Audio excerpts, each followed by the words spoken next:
Hello there, welcome to the Saroy channel and welcome to my Omnibus series. I've got so many of these omnibuses that are going to come out so that you'll be able to listen to an hour's worth of stories, which I know you're going to love. You know, the thing is that telling stories is such a fine art, and it's something that was practiced hundreds of years ago when people didn't have the technology that we have today. And everyone would gather around the fire and listen to a wonderful story. And also, what is so wonderful about a story is that personally, I think it is the best way to go to sleep. Every night when I go to bed, I always listen to stories. And that's something that parents used to do with their children. It's something that they still do with their children. There's nothing better than a good story. And so I hope you're going to enjoy this series. And before we start, I just want to say, do subscribe to my channel because you don't want to miss out on anything. Because I'm in for the long haul and I want to make sure that you get the most stunning stories to go to bed with at night or to listen to when you want to be one of those people sitting beside the fire and listening. Don't forget to subscribe to my channel and let's get started. I hope you're going to enjoy the omnibus. Dear Sarah, and all your lovely listeners, my first impression of the guest house is that it was remarkably grim. The taxi had driven us down some windy country lanes, some that at one time had been tarmac, but had now been overgrown with rambunctious weeds, while some of the roads were precariously rocky. We had driven through areas consisting of high embankments, viridescent tall trees, without a single solitary soul in our sight, which was really quite airy, given we were from the city, used to the slick, smooth sounds of wheels whooshing on tarmac, people shouting down street corners, taxis honking, impatient drivers blaring their horns loudly. My mother hadn't been joking when she said we were staying somewhere isolated. This was about as remote as you could get. My mother wanted to create as much distance as she could from our father, whom she had recently discovered had been cheating on her. My father had begged for her forgiveness, but my mother was not quick to crumble. She had brought us out into the North Carolina countryside to create space and distance, to reflect on what course of action to take, whether she should forgive my father or not. But by the way things were looking, it seemed that my father might be expecting divorce papers at any time soon. I'd never seen my mother look so angry. Her face was fixed with an expression of indifference, but I could see a glimmer of deep sadness in her blue eyes, an angry tension in her jawline. By all accounts, he'd been seeing his secretary for the last couple of weeks. My mother discovered the explicit text on my father's cell phone, of which I will spare you the details, as the context was very graphic and not for the faint of stomach. He had been taking a shower. She had thrown his cell phone at him under the pouring water, steaming mirrors, suds of soap and shampooed hair, and stormed defiantly out of the house. My father had run after her naked, covered in soap suds, as she was getting into her car to drive away, while a few neighbours had looked shocked to see a naked man humiliating himself in the middle of a busy, bustling street, trying to flag down her car. "You must have done something very bad, bro," said a passerby. "Your other half looks very livid." No words were spoken between my parents at that poignant time, but my father knew my mother had discovered his insidious, dirty little secret. "She threw herself at me," he explained. "She was young, attractive. I was exceedingly flattered that she found me desirable, but it meant nothing." My mother had looked at my father with eyes brimming with tears. "How could you, Stephen?" she had said. "You were my best friend in the whole world, but now the trust between us is severed." We were to learn that this was not the first time that this promiscuous, hoity-toity, flirtatious young lady, Miss Delilah Berger, had thrown herself licentiously at men at her former jobs. She had left behind her a trail of devastation, carcasses of the broken-hearted, a plethora of broken marriages in her trail. My mother had gone to see the young unbridled lady, was shocked to see the woman my father had hired to be his secretary, dressed as though she was working in a brothel, with all her assets firmly pronounced by the tight clothes she was wearing, leaving very little to the imagination. Her enormous bosomy chest seemed to be falling inappropriately out of her skimpy bright red satin top. that looked more like a piece of lingerie than a blouse, and was very inappropriate for a formal office job. Ostensibly, her knee-length satin skirt was so tight that she could barely walk in it, as she made her way to the glass doors of my father's office to open them up for my mother, tottering on heels so high that it was a wonder that she hadn't broken her ankle in the process. "Mr. Connor's not seeing clients today," she told my mother firmly, in a very squeaky, childish voice. My mother had pushed the door open. "It's you I've come to see, Miss Goldilocks," she said, eyeing the woman reproachfully. "I'm Mrs. Connor. You've been having an affair with my husband." The scathing woman looked at my mother disapprovingly, with a boot face through her long false eyelashes, running her manicured fingers through her Marilyn Monroe hairstyle. "I'm not going to apologise for my relationship with your husband. It's clear he wants me, not you." My father had been standing there listening to his secretary's interaction with my mother. He turned around to his secretary and said, "You pack your bags now, young lady. Get out. I never want to see you again. No one speaks to my wife like that. And for the record, I never wanted you. Get out now, you floozy. And before you go looking for another job, might I suggest it be a good idea to buy some respectable clothes first?"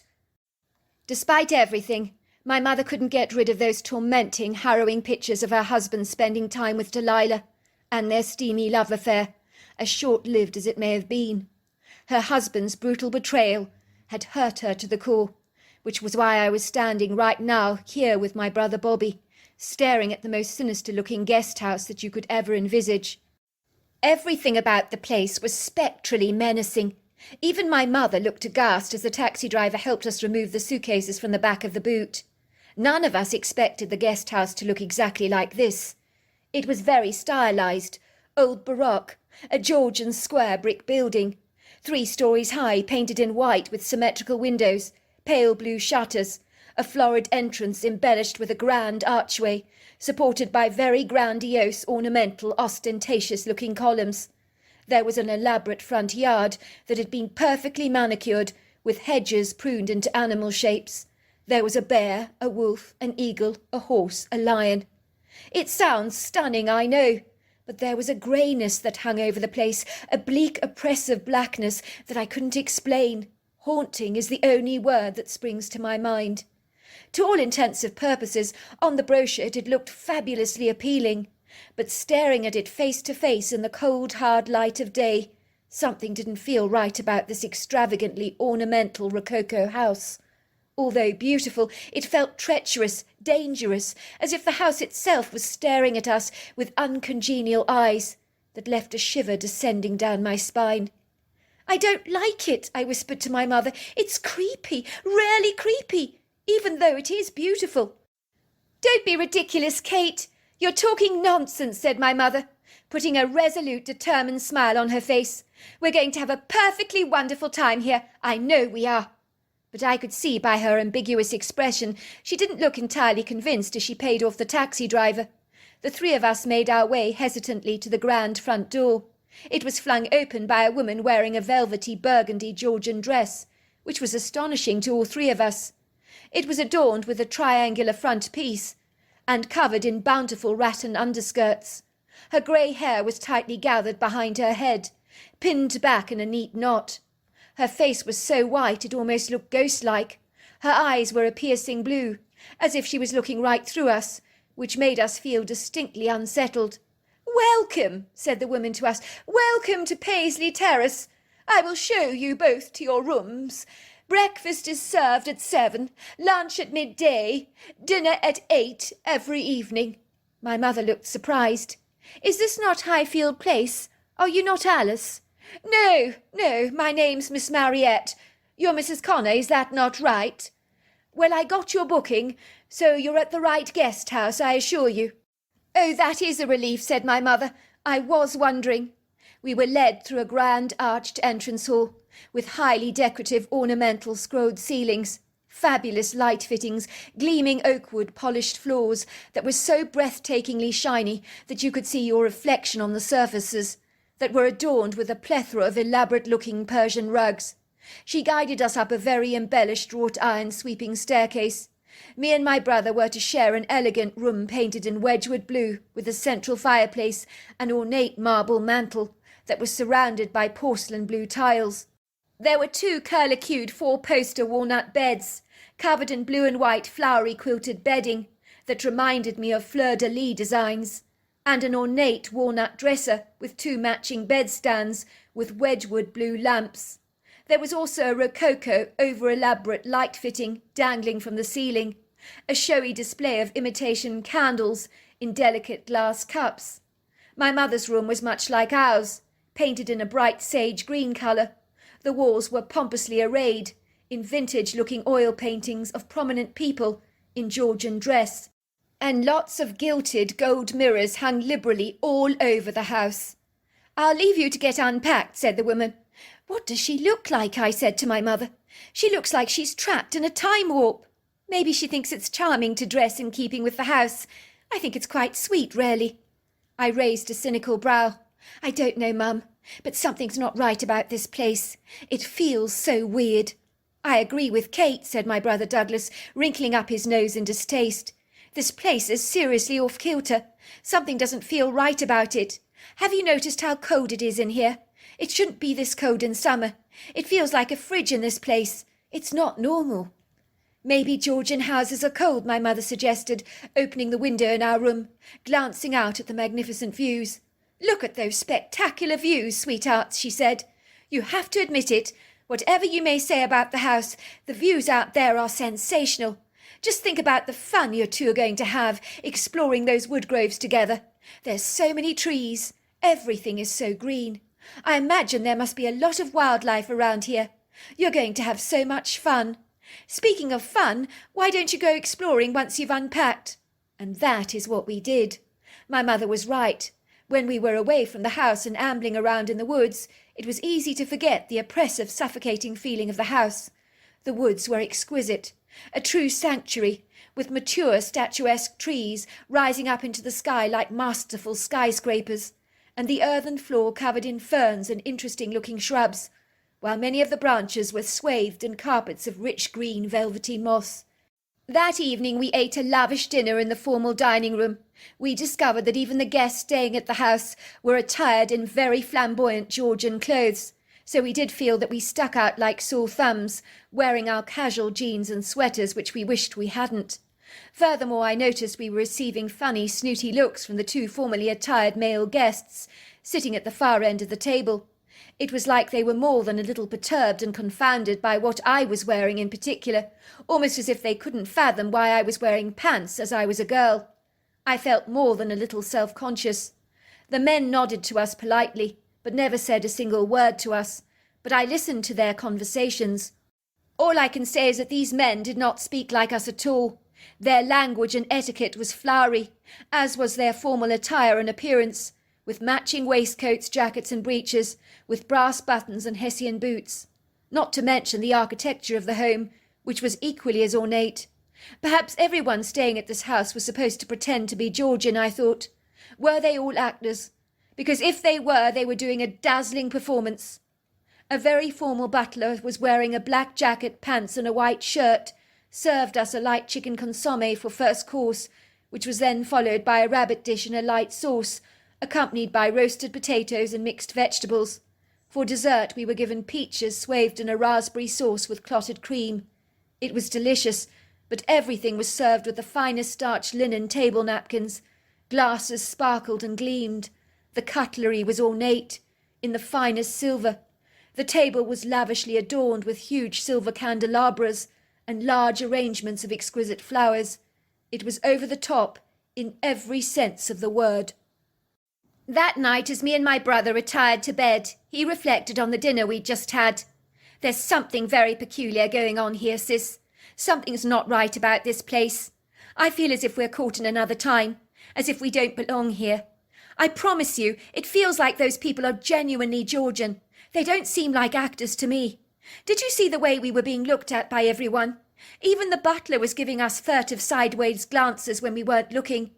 It was as if even they were conspicuously aware that we are out of place. When I was looking at my cell phone, those 2 men stopped eating. They gawked at me. It was as if they were saying, what the heck was I doing? They didn't have a clue what my cell phone was, or what I was doing with it. Furthermore, I notice I can't get a Wi-Fi signal here. When Mum asked the owner about a Wi-Fi connection, do you know what she said? No, what did she say? She said, we don't have anyone called Wi-Fi staying here, but if he does make a booking with us, she'll be sure to let us know. And she wanted to know what his surname was. You're kidding. She said that. Oh my word, that's super weird. Everybody knows about Wi-Fi. What did Mum say about it? Well, she was a bit bemused, but she told the lady not to worry. She thinks the woman might be very old-fashioned, eccentric, non-conventional, as the clothes she wears. Hasn't got a clue about modern technology. She says you do get people like that, caught up in the old ways. So it's safe to say that we have no Wi-Fi connection here then, I said, groaning. I wanted to get in contact with Dad. You bet there's no Wi-Fi connection here. Everything about this place creeps me out. It's not normal for a place in summer to feel like a fridge, he said, pulling the covers over himself to get warm. Good night, sis. Good night, I said. It must have been about midnight when I woke up with the most awful feeling that someone was staring at me. I looked up to see the owner of the house, the butler, the 2 guests who were staying at the house, clustering around my bed, and then a few other people joining the crowd to ogle me as well, very inappropriately. What the heck was going on, I wondered. I felt like a specimen at a zoo. I could feel eyes on me everywhere. It was haunting. I began to shiver nervously as I stared back at the gathering of people that surrounded my bed, not knowing what on earth to say. I could hear my brother audibly gasp. What do you want, madam? He said. I remember her eyes grew very cold. She said, You don't belong here. Go back. I felt an intense whirling sensation in my head. It went into a spin, as if I was on a roller coaster. After that, I remember nothing at all. But here is where the story gets remarkably interesting. I want to assure all your listeners that this rarely happened to us, as incongruous and outlandish as this may sound to you. I do have no explanation for this. If you doubt my story, I wouldn't blame you.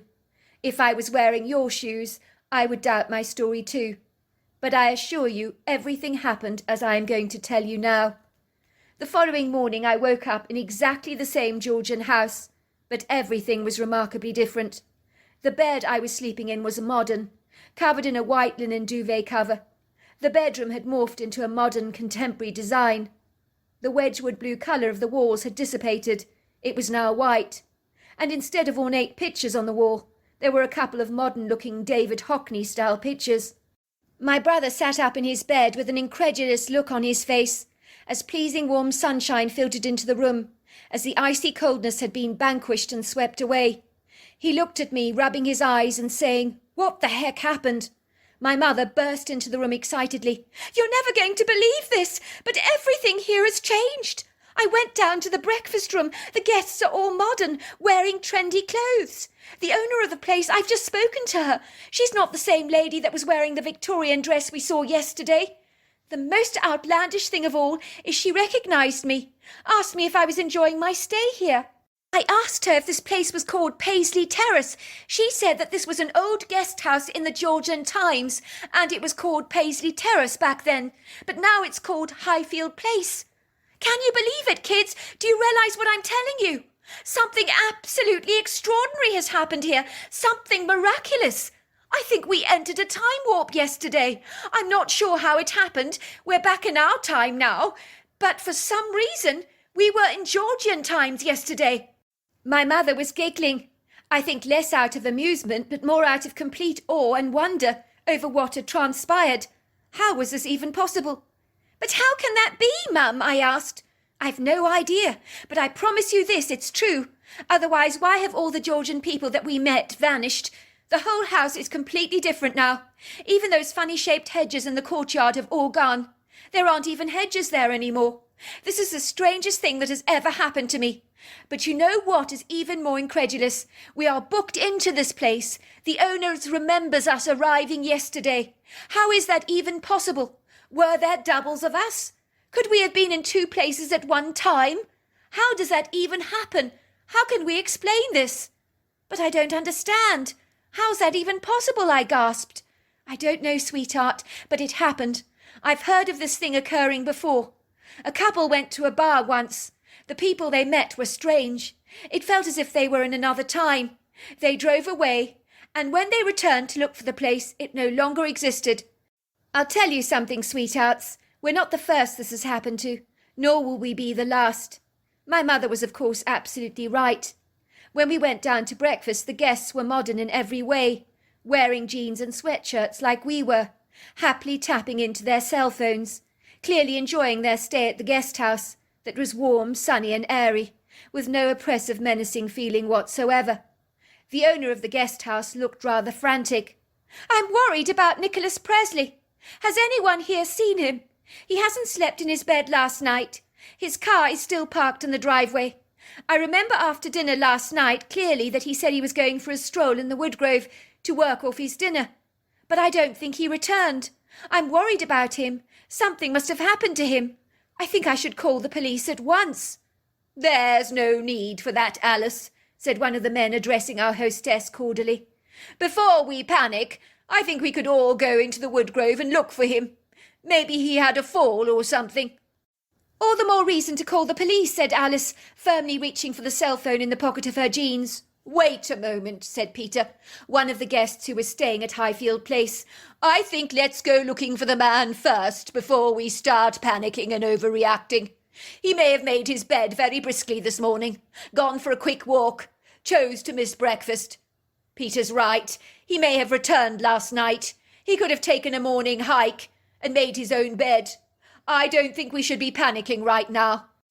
It was formally decided that we would all split up into pairs in the woodgrove, which stretched over a vast, wide, sprawling area. My brother and I decided to go to the far left-hand side, which Alice firmly believed the man was less likely to have gone. The remainder of the group went exploring most of the well-marked hiking trails to look for Nicholas. By contrast, me and my brother were going where there were no trails.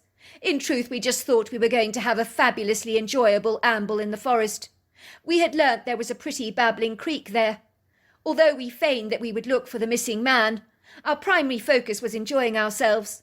We were still feeling somewhat unhinged about our otherworldly experience, as we couldn't fathom what had happened to us. I liked the more remote part of the woodgrove anyway. I didn't care that there were no distinct hiking trails here, as the trees were planted wide enough for us to make our way through the woods. And although there was a scattering of ferns and a plethora of fine moss that caressed many of the tree limbs, the earthen floor was very accessible to us. It was an awesomely beautiful day.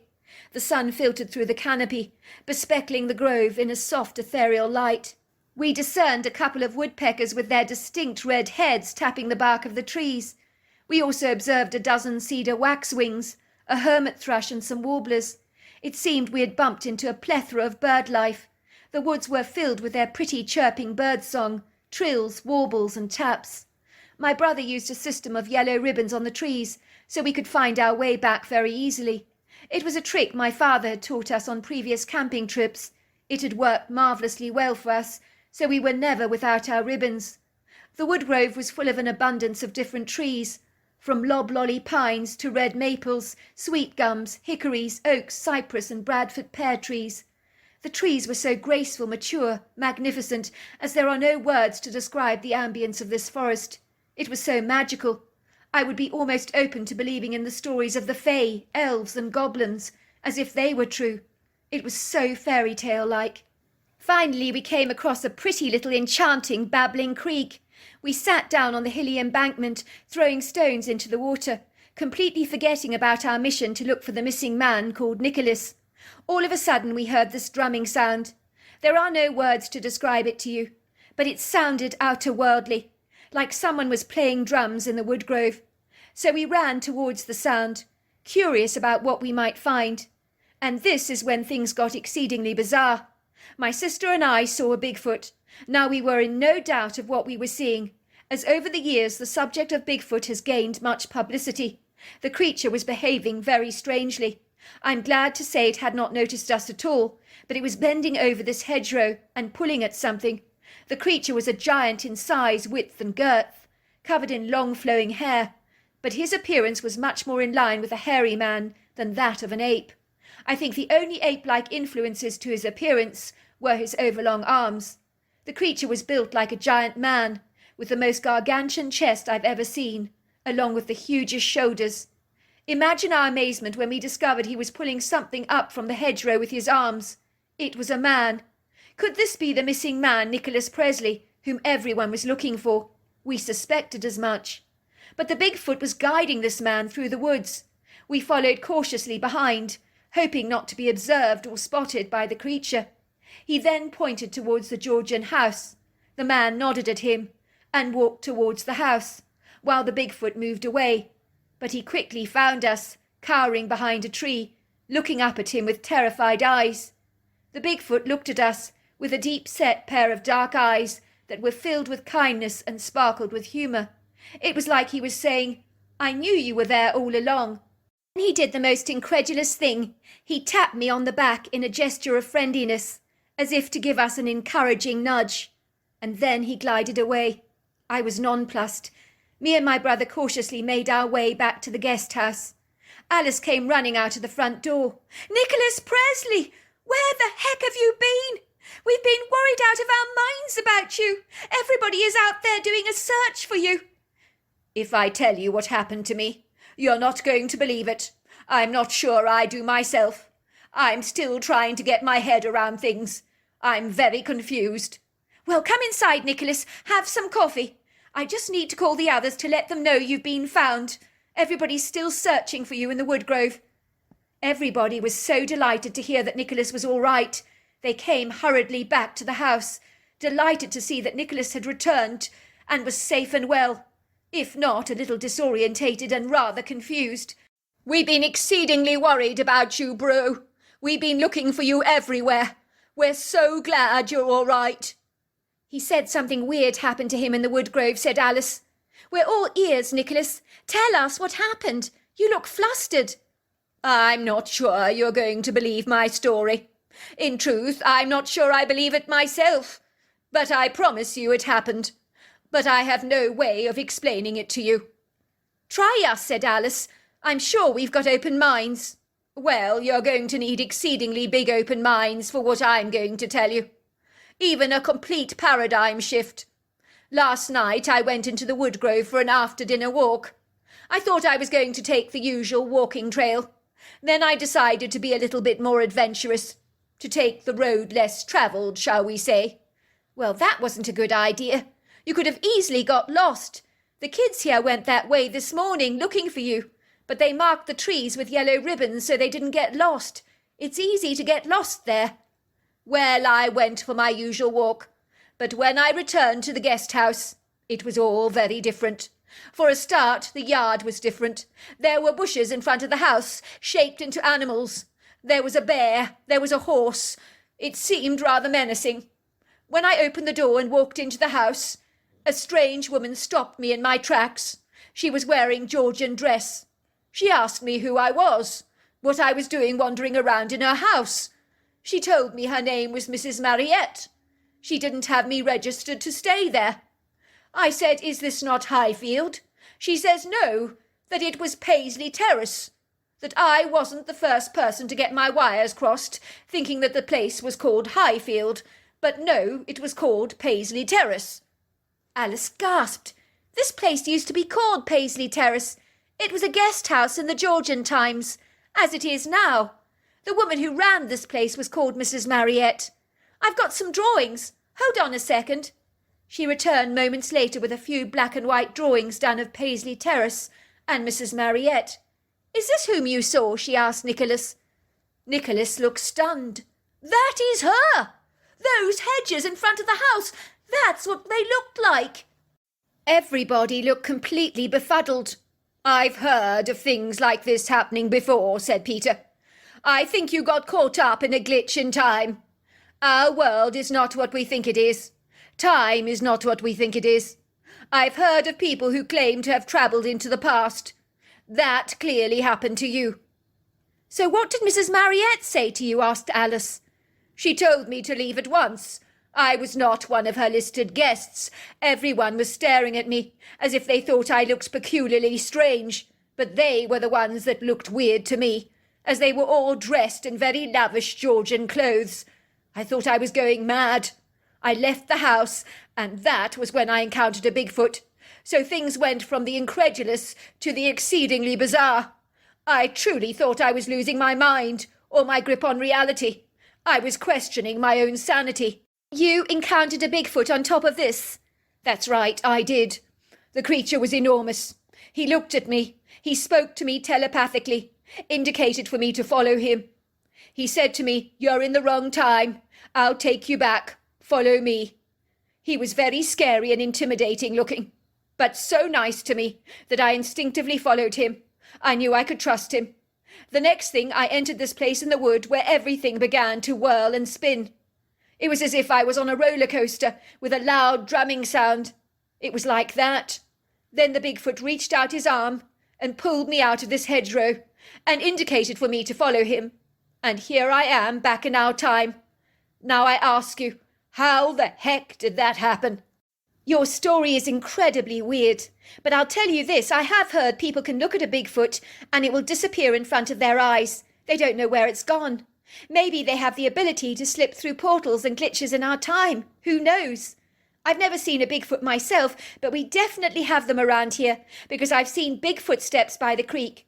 They couldn't belong to any other creature, so they have to be big footprints. So I know they're around here.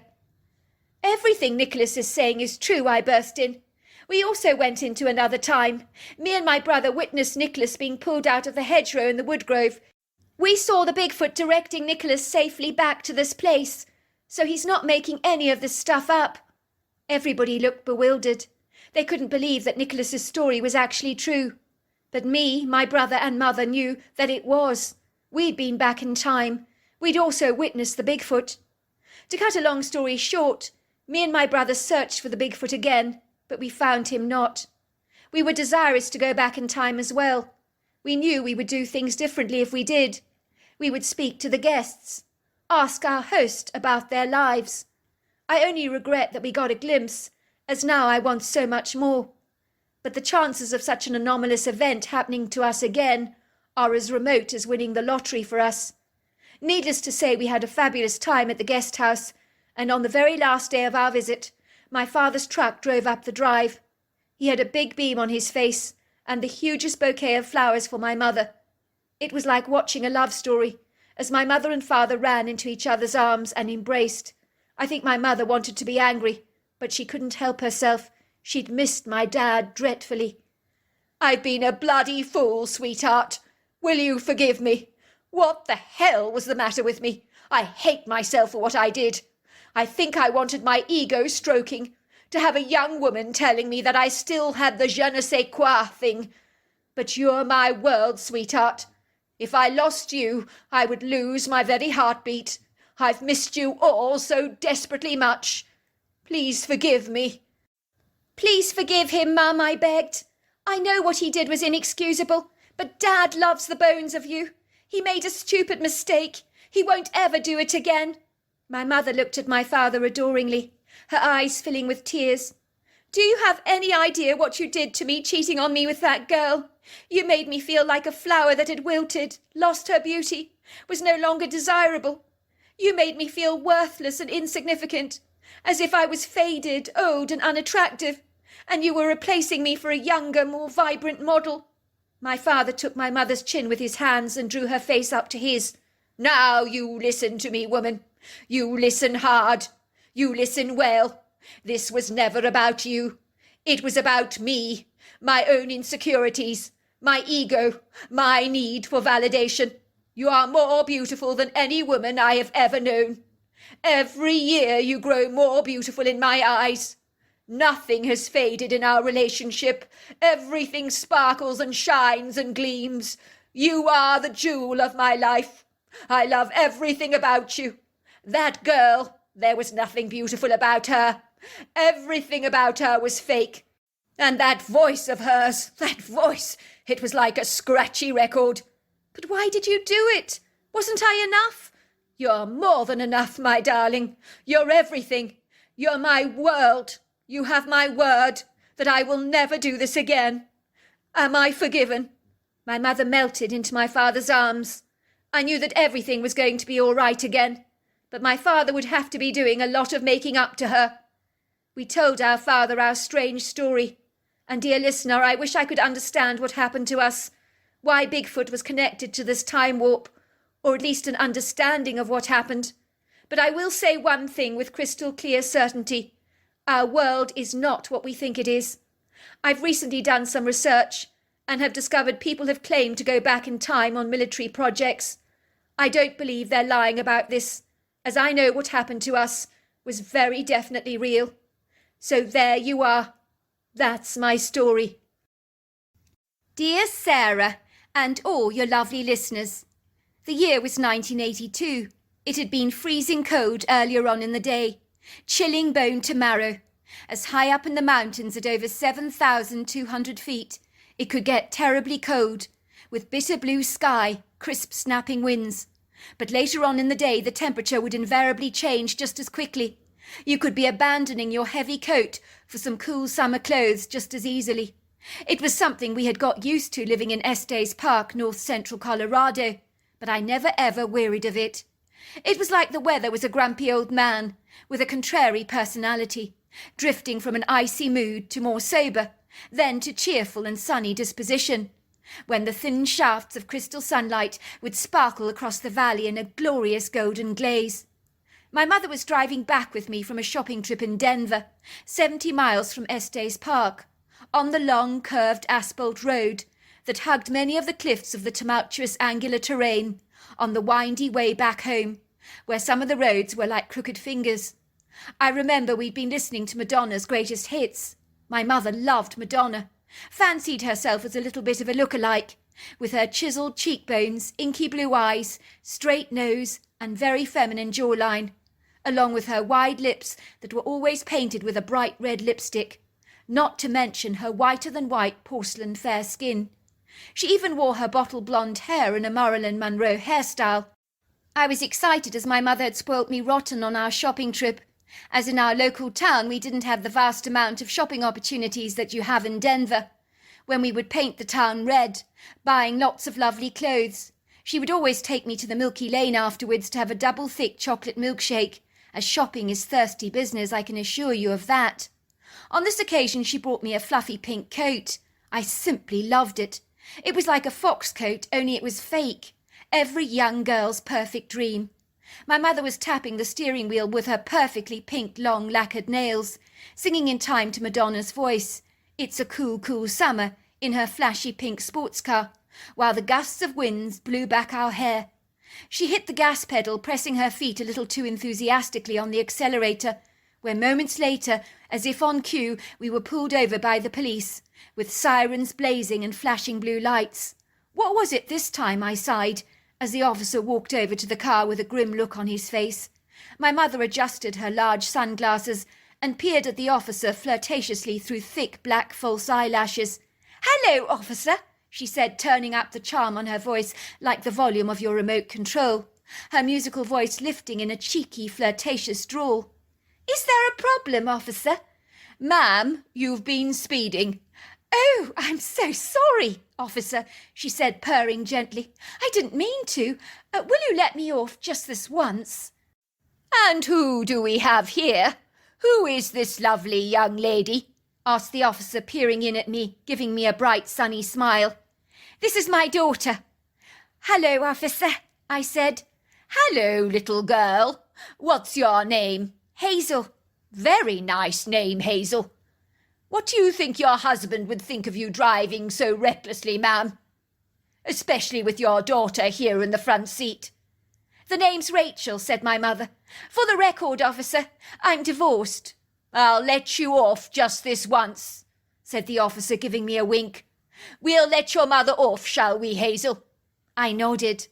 The officer scribbled his number on a piece of card, giving it to my mother. "Give me a call sometime, if you fancy a drink. And word of advice, don't speed again. It's not a very good idea." "Oh, you're a darling, officer. We'll do so." "The name is Angus." "You're a darling, Angus," said my mother, blowing him an exaggerated kiss with fingers on lips that had the poor man flushing a bright pink colour. It was always like that with my mother, a tireless flirt who had a long stream of male admirers. I knew she'd never be phoning that officer. She had a very jealous boyfriend, Julian, whom I couldn't stand. He was so possessive over her and acted like he owned her, as if she was a prized Afghan hound, and anyone who looked her way, well, there'd be hell to pay. "We need to do a spot of shopping," said my mother, pulling into the parking lot at the local store, quickly grabbing a shopping basket. "I've not got anything in the house tonight." My mother was a dreadful cook. She always bought ready-cooked food or stuff that was simple to throw together. I think she was just rarely lazy. If she put her mind to it, she probably could turn up something halfway decent. It suited her to plead impoverishment when it came to her culinary prowess, so that she could be taken out to some really trendy restaurants in Denver by her long list of swooning admirers. As my mother was walking around the shop, studying the shelves wilfully, throwing spaghetti, tomato sauce, French bread and Parmesan cheese into the basket, with me trudging by her side, I witnessed a man affably waving at me. I felt very shy and immediately grabbed my mother's hands, pointing bashfully towards the man, with childish, diffident hand gestures. "He keeps looking at me, Mummy." "Creep," said my mother, shaking her mane of blonde curls furiously. He was a tall man, with large shoulders and a short neck, with a beard of white hair, and piercing blue eyes that were almost as cold as ice. "I don't like the look of him," she whispered to me. "Did you see the way he was leering at you? You're only 7, for goodness sake. I ask you what the world is coming to when grown men ogle a little kid like you. The man is a complete pervert." "What does ogle mean, Mummy?" "Never you mind," said my mother, grabbing me protectively, pushing me towards the till to pay for our purchases. She looked up nervously towards the man, who was eyeballing us. He was pretending to examine the baked beans, but despite his very best efforts, he wasn't pulling off a very convincing act. If he wanted to improve his game, some acting lessons wouldn't go amiss. "He's not fooling anyone," my mother muttered angrily. "He's still gawking at us. Can you believe it? It makes my blood boil like Mount Vesuvius." "Hello, Mrs. DuPont. How are you today?" asked Abby, the girl behind the counter, who always spoke in such an upbeat tone of voice. People often asked her if she had ever had a sad day in her entire life. She was always smiling. I thought that was pathetic, as everyone alive has been sad at some point in time. She was a dumpy, doughy-looking girl, with a full head of short curly black hair, and a bright smile so sunny she could melt ice. Living in a small town, you tend to know most of the people. Abby was just one of the biggest hearts in the community. Helpful, polite, attentive, very cheerful. The sort of person you'd want to hang around if you were down in the dumps. She'd lift your mood in a heartbeat. "Have you seen him before?" my mother whispered to Abby.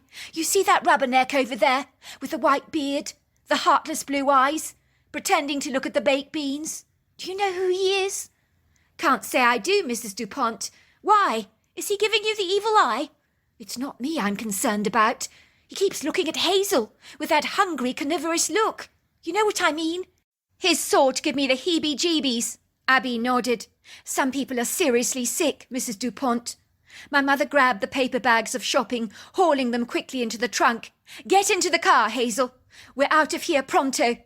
Let's get moving," she said, putting her foot quickly on the gas pedal and backing the car out of the parking lot, with a flamboyant, rather sexy swerve. My mother always knew how to make grand entrances or exits, even if she was using an aluminium steel pink carcass to make an impression or achieve maximum effect. "Damn it," she said. "That bloody man is following us in his white truck. I can see it's him. Can you bloody believe it? What on earth is his problem?" she said, checking the man through her driver's mirror. The man trailed behind us, sticking to our pink backside like superglue. So my mother guilefully pulled over her swanky sports car to the side of the road, so that the man had absolutely no choice but to pass us by, which was a very good move on her part. "Hallelujah," she said. "The jerk has finally gone. That insidious man was following us. What the heck is his problem?" Our town is built on a large sprawling meadow. After our long day of shopping, I was itching to return home. I couldn't wait to model my brand new pink furry coat for my mother. Our rubber tyres crushed the pebbles down our short driveway, where we parked in the open carport, outside a very serene, dignified brown brick home, boasting wide expanses of glass, that opened out onto magnificent views of our backyard. In the far distance you could see the undulating rolling blue mountains dappling the horizon, along with the viridescent mixed deciduous coniferous forest beyond our home, that was spread out over a vast distance where trees clustered together like old men, some crooked and twisted from years of brutal storms. Within those woods was a plethora of wildlife. It wasn't uncommon for us to see bears rummaging across our lawn, wreaking havoc on the seed trays that we put out for the birds, or finding a couple of raccoons ferreting around in our dustbin. And in season, like so many locals in our part of the world, we'd been privy to seeing elk giving birth to their young, sometimes even in our own backyard.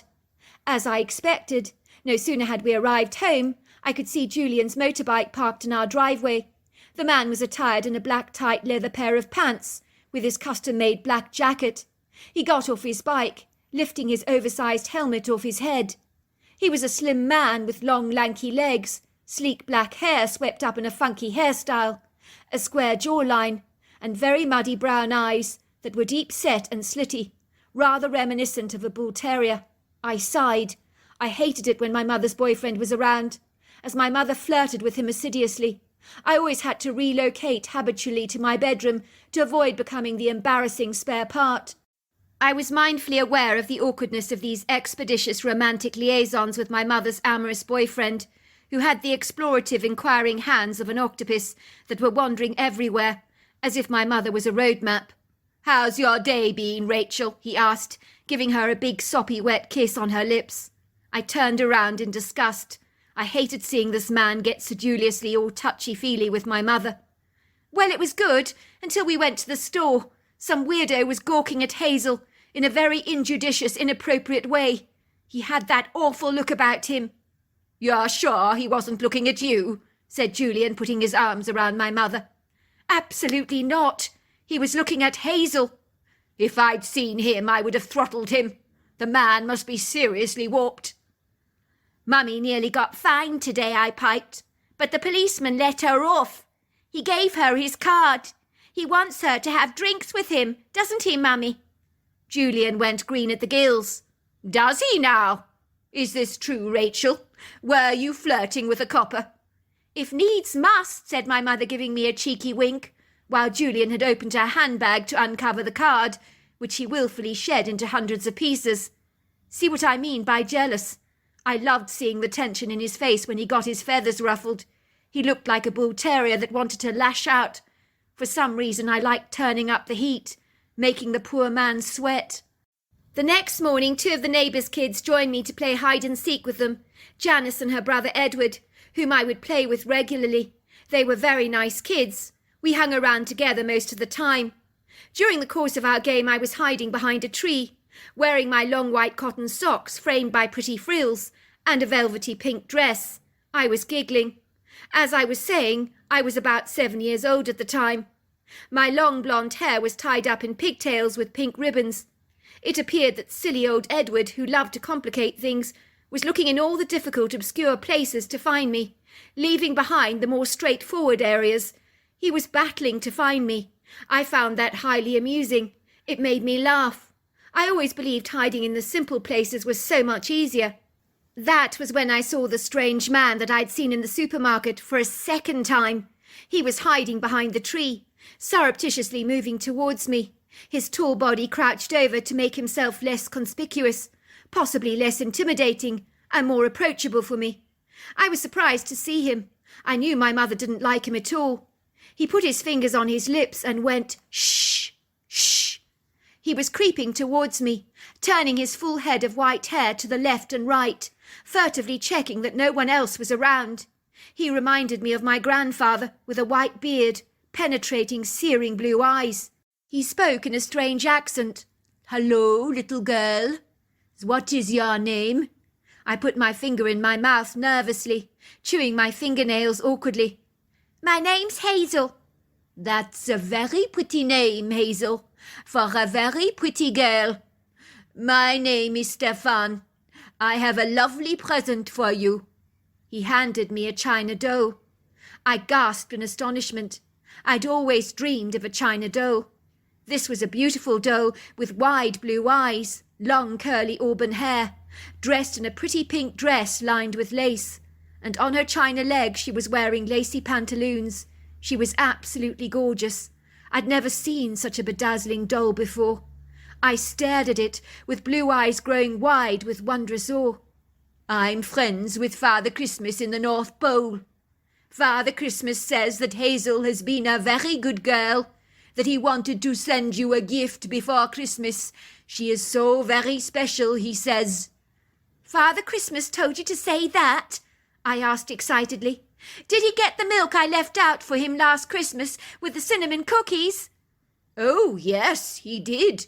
He told me it was absolutely delicious.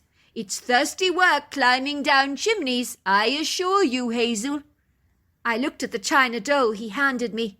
"She's so pretty. I'm going to call her Claudia, like my teacher at school. My teacher at school's called Claudia. She's ever so nice. She's also got auburn hair." "She's very pretty, like you, Hazel. But you must not tell anyone about this present. Other children will be very upset if they don't get one. You must not let your mummy see it. She might get very angry with Father Christmas for giving you an early present." I nodded. The man mysteriously disappeared. I simply couldn't wait to show my friends my bedazzling china doll. Janice was exceedingly jealous. She looked like she was going to burst into tears any minute, as she felt left out. But Edward wrinkled up his nose in disgust and said, "It's a china doll. Not very nice." "Where did you get it?" they both asked me. "I found it," I lied, "under that tree over there." I didn't want to betray Father Christmas' trust, after all. "Which tree?" asked Janice. "Help me look. Maybe we can find one for me as well." As you can imagine, I thought I was very special getting a china doll, until I found other friends my age had also been given china dolls randomly by a stranger.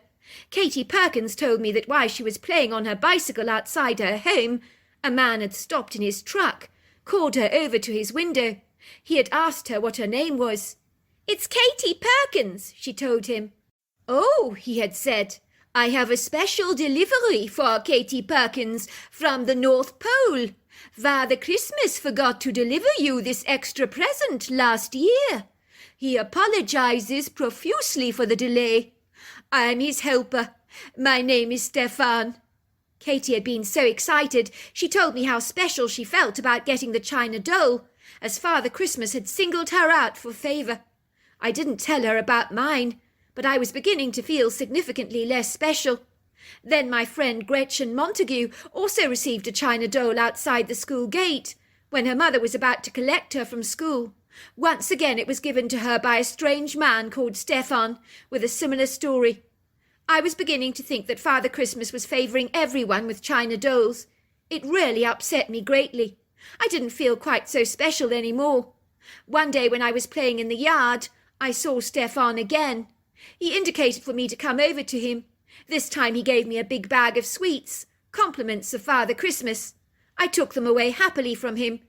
I thought nothing of it, only that Father Christmas had become very active in our lives, at times which were strange. Wasn't he supposed to be busy after all in the North Pole, preparing stockings for kids all over the world for Christmas? I hardly thought he'd have the time to give other kids presents during the summer. One day as my mother was cleaning out my bedroom, she stumbled across my china doll. "Who gave this to you?" she asked, looking surprised. "I don't remember anyone buying this for you." I flushed a bright pink colour. I wasn't good at lying to my mother. She looked at me stiffly. "I don't like it when you hesitate, Hazel. It means you're hiding something from me. You need to tell me right now. Who gave this to you?" she demanded. I trembled, my skin flushing. "The man you don't like. The one with the white beard." "Which man?" my mother asked me. "Who are you talking about, Hazel?" "The man we saw at the grocery shop, after we'd been shopping in Denver, when you were nearly fined by the policeman, the nice officer that gave you his phone number." My mother grabbed me, holding me tightly like a doll that she was afraid to let go of. I could feel her whole body trembling. She looked directly into my eyes with an earnest look. "This is very important, Hazel. I need you to listen to me, and listen to me hard. When did this man give you the doll?" "About a day after the trip to Denver. when I was playing hide and seek with the neighbours. He whispered to me. He told me not to tell anyone. The doll actually comes from Father Christmas in the North Pole. He helps Santa Claus. His name's Stefan." "Listen, Hazel," said my mother, grabbing me. "You know Mummy doesn't like the man with the white beard." I nodded. "I know, you told me you didn't like him." "Well, that's because he's not a nice man. He's not telling you the truth, Hazel. He's not Father Christmas's helper. Not at all. He's lying to you. He's not a good man. If you ever see him again, you mustn't go anywhere near him. Promise me that. You can't take anything from him. Do you understand?" I nodded. "But he's given a china doll to my 2 other friends, Katie Perkins and Gretchen. They both told me they got a doll from Father Christmas as well." The next day my mother had invited the sheriff over to our home, along with the 2 mothers who had children that were given china dolls by the strange man called Stefan. My mother's account. I was terribly worried about Hazel having received a china doll from that creepy, duplicitous man that I'd seen at the grocery store that day. I'll never forget those icy blue eyes that were shark-like in their dispassion, but predatory at the same time, as they eyed my daughter with a lascivious look which was very scary for a mother of a 7-year-old girl. As a single mother, I couldn't keep my eye on my daughter 24/7. Living in a small mountain town with a congenial community where we're on friendly terms with our neighbours, it was absolutely terrifying to think that we might have a predator in our midst. The trouble is that we live close to the Rocky Mountain National Park. We're a gateway to a lot of tourists who stay often in our small town or in the town of Boulder. So we get people here from all parts of the world passing through. So a stranger could be posing as a tourist with a nefarious agenda. I couldn't believe that it was a coincidence that all 3 kids given the china dolls had blonde hair and blue eyes. Yes, you could say a friendly old man who likes cute little girls was just giving them china dolls. I don't buy that for a moment. What's wrong with that? Everything's wrong with that. You see, I've seen the man myself. I've observed his amorous demeanour. I consider myself a good judge of character. My maternal instincts were in overdrive. I instinctively sensed something was terribly wrong. Of course, I went to see the sheriff straight away. He agreed with me that something was seriously off. I was asked to give the police a description of the man, which was drawn up by a police artist, and the police informed me that they would be keeping an eye out for the dubious character, hoping that they would spot him any time soon. Ostensibly, both mothers whose kids had received china dolls were as panicked as me when they learnt the truth, when I told them all about the leering stranger that I'd seen at the store. In truth, they took the news really rather badly. They were terrified to even let their kids out of their sight, and Gretchen's mother insisted on schooling her child at home. I thought that was a little extreme, but then of course I had no idea what this terrible man called Stefan was actually capable of. Hazel's story again. It was a Tuesday night. I glanced out of the window to see a glistening full moon and clusters of silvery stars. I loved full moons as the night was so light at times like this. You could see in the dark more clearly. My mother had finished her relationship with her biker boyfriend Julian, so I was thrilled to have her undivided attention to myself. In truth, I think part of the reason she'd ended things with him was because she wanted to focus entirely on me. She was exceedingly worried about the man who had given me the china doll. It was consuming her life. She didn't believe for a moment that he could be trusted, so she had become exceedingly protective towards me. She'd even brought her own handgun to protect us, which was a big deal for my mother, as she loathed and despised guns of any sort. She believed the disadvantages of having a gun was that it could end up being used against you, but it was a risk that she was willing to take on my account. My mother sat on the bed, brushing my long mane of blonde hair, until it shone. "I love your hair," she said, nuzzling her nose against my locks appreciatively, as she took in a big whiff. "It smells exactly like that apple shampoo." She asked me to open my mouth so she could examine my teeth, to see if I'd brushed them correctly, and once she was fully satisfied, she checked my nails to make absolutely certain there was no dirt caught up behind them, as spending a plethora of time out of doors, playing in the dirt, dust and earth, meant my nails were inclined to get rather filthy. She opened a book and began to read it to me. I'm not sure what the story was about, but I always enjoyed hearing my mother read, as her voice was as soothing and reassuring as the sound of the ocean waves crashing against the rock, or rain pelting down upon the roof. I closed my eyes. My eyelids grew heavy as I fought back a yawn.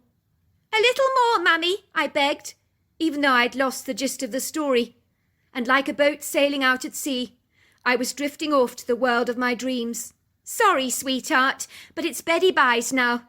You need to get some shut-eye," she said, kissing me tenderly on both cheeks and getting up to close the curtains. She glanced out of the windows. "Oh, it's a bright night tonight, isn't it? There's a full moon out there." I didn't hear her comments. I was fast asleep.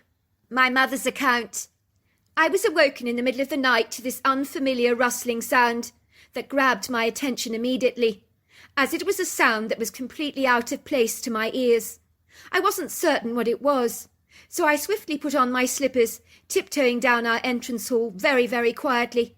I could see a pulsing light coming from my daughter's bedroom. It was flickering on and off, like a torch, its beams sometimes dappling an area of my daughter's bedroom wall.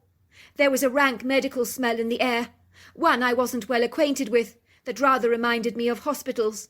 That was when I saw the shadowy dark silhouette of a man who was carrying my sleeping daughter in his arms. I couldn't believe it.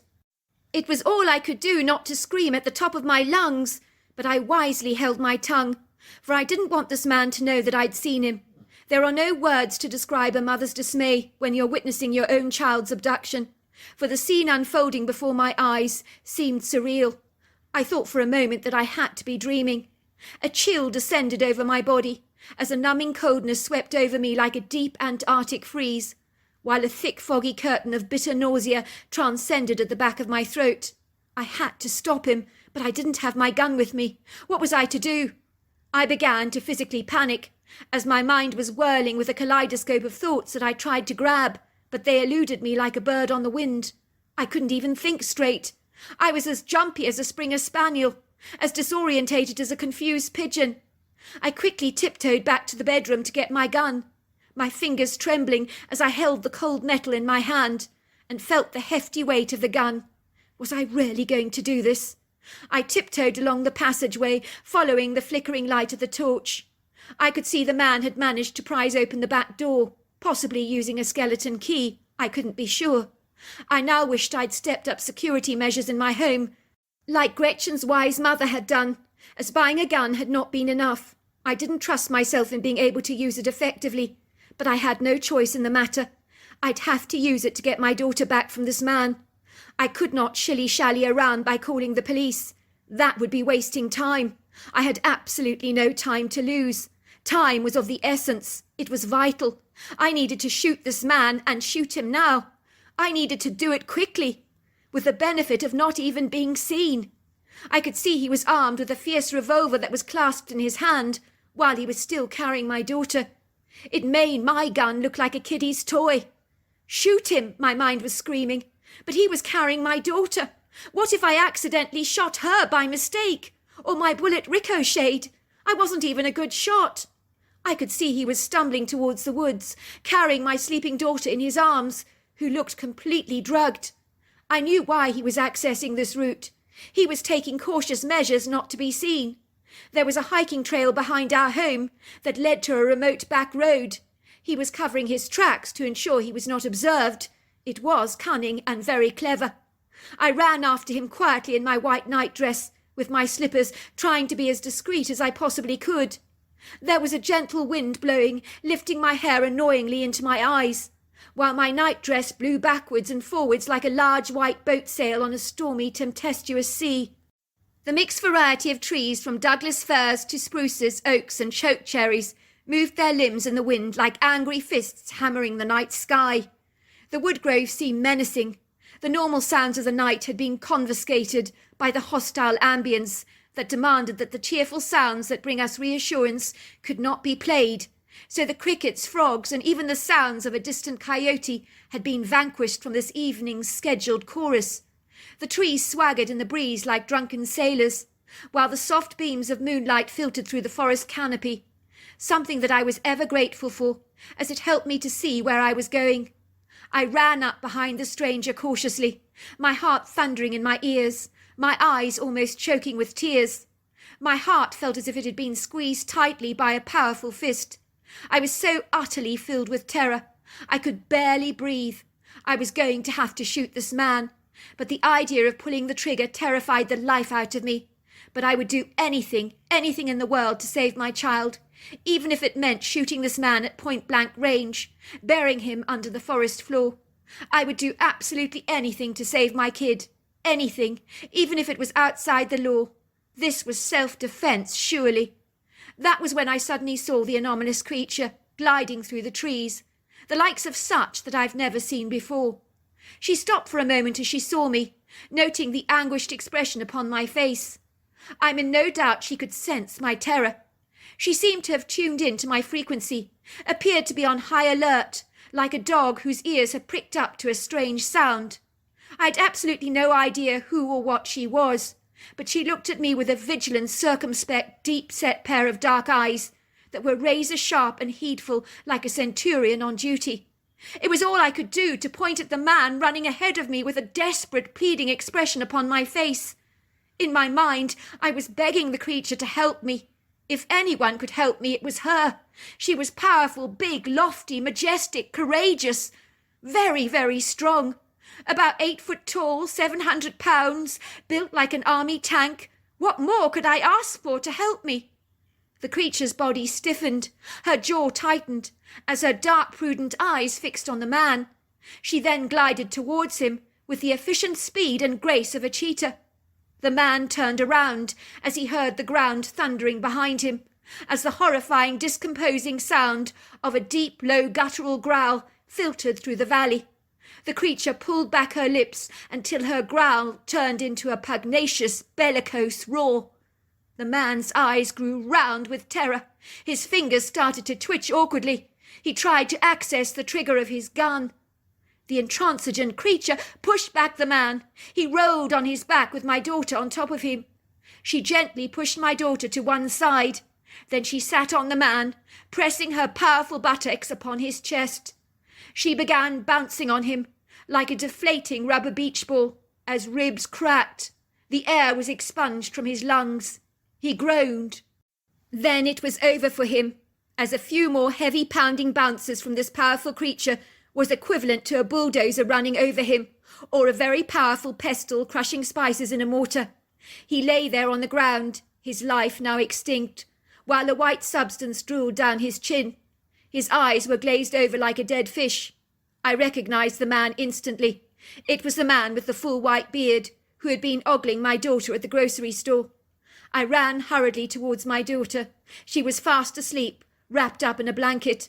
I noticed that there was a strange alcoholic stench on her breath. She had clearly been drugged. I looked up at the creature who ran to my side, examining my daughter's forehead with her hand, seemingly satisfied that my daughter was breathing, although she reacted adversely to the strange smell on my daughter's breath, with a rather bewildered look upon her face. For a moment she stood still. She looked at me through her deep-set dark eyes that were so kind and gentle. She pointed to my daughter, and then to herself, and lifted up her 2 fingers. "You have 2 of your own?" I said. The creature nodded. She looked very proud. I studied her for a moment. She was like a giant human being covered in long, flowing dark hair, but her face was incredibly feminine and human-like, her skin leathery, her cheekbones so pronounced you could cut glass on them, and her nose flat. I noticed her breasts were large and full. In that moment the 2 of us connected on a very deep spiritual level, as 2 mothers who truly understood how much we love our children. The creature picked up my daughter for me, as if she was as light as a feather, and seamlessly carried her towards my home. And I opened up the kitchen door and guided the creature into my daughter's bedroom, pointing to the bed.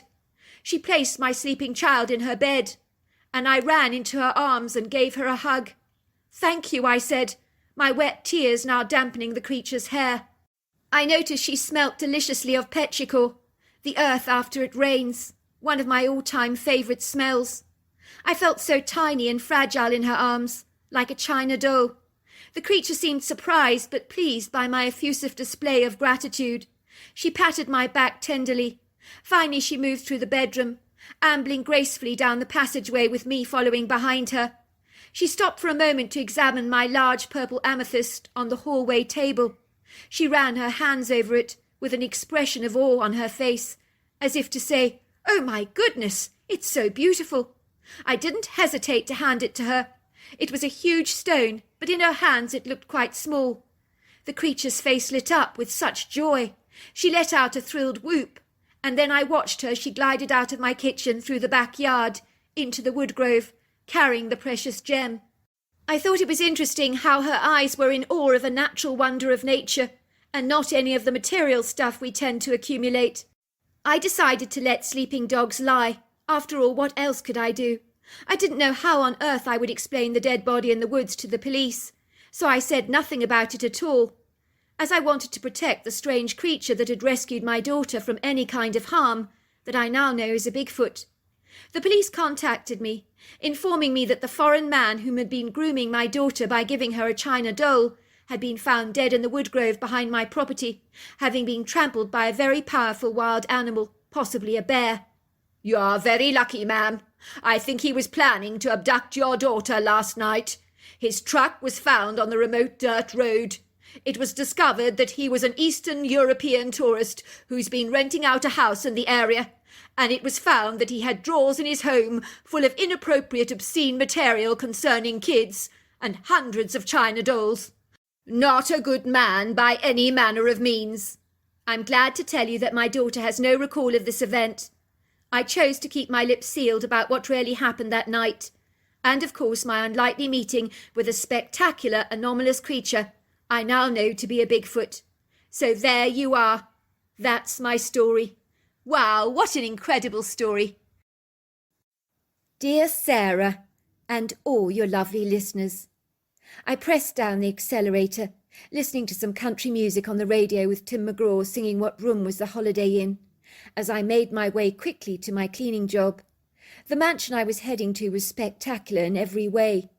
It was lavishly decorated with stunning contemporary furnishings throughout, along with modern artworks on the walls from the likes of such masters as Damien Hirst, Jeff Koons, and Gerard Richter. On the outside, the symmetrical house was a modern white square building, with the architectural influences that included sculptural ornamental accessories engaged in the brickwork, which sprinkled the place with a Georgian impression, but with a profound modern twist. I tapped in my entry code at the intercom system, at the ornate black wrought iron gates, full of fabulously elaborate swirls and leaf-like designs. It automatically opened for me. My car tires swished smoothly down the slick, well-appointed driveway towards the house. I backed my car. I switched off the engine, pulled up the handbrake, and listened to the rest of the song. Then I switched off my blaring radio and slammed my car door shut behind me.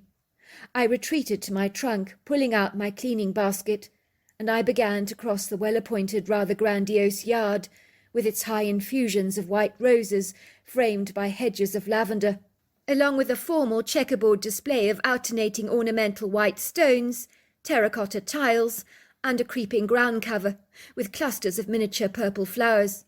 With my basket in my hands, I began to walk up the sandstone steps towards the mansion. I stopped dead in my tracks.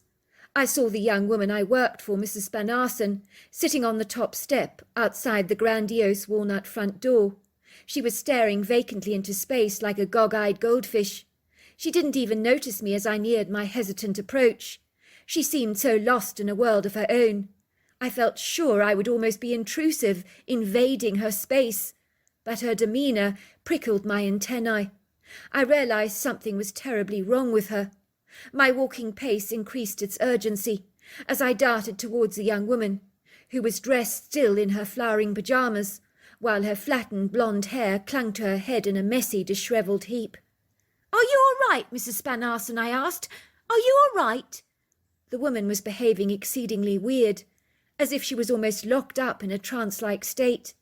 I put down my basket quickly and sat down on the step next to the woman, looking at her through perturbed brown eyes. A feeling of alarm rose up in my belly like a high tide. "Mrs. Spanarson," I repeated, raising my voice, "are you all right?" There was still no response from the woman, so I shook her slightly. Then she seemed to jolt out of her stupor. "Mrs. Spanarson," I repeated. "Are you all right? Are you all right?" Suddenly the woman began to shake and tremble violently. "Paul," she gulped. "Paul! In the study."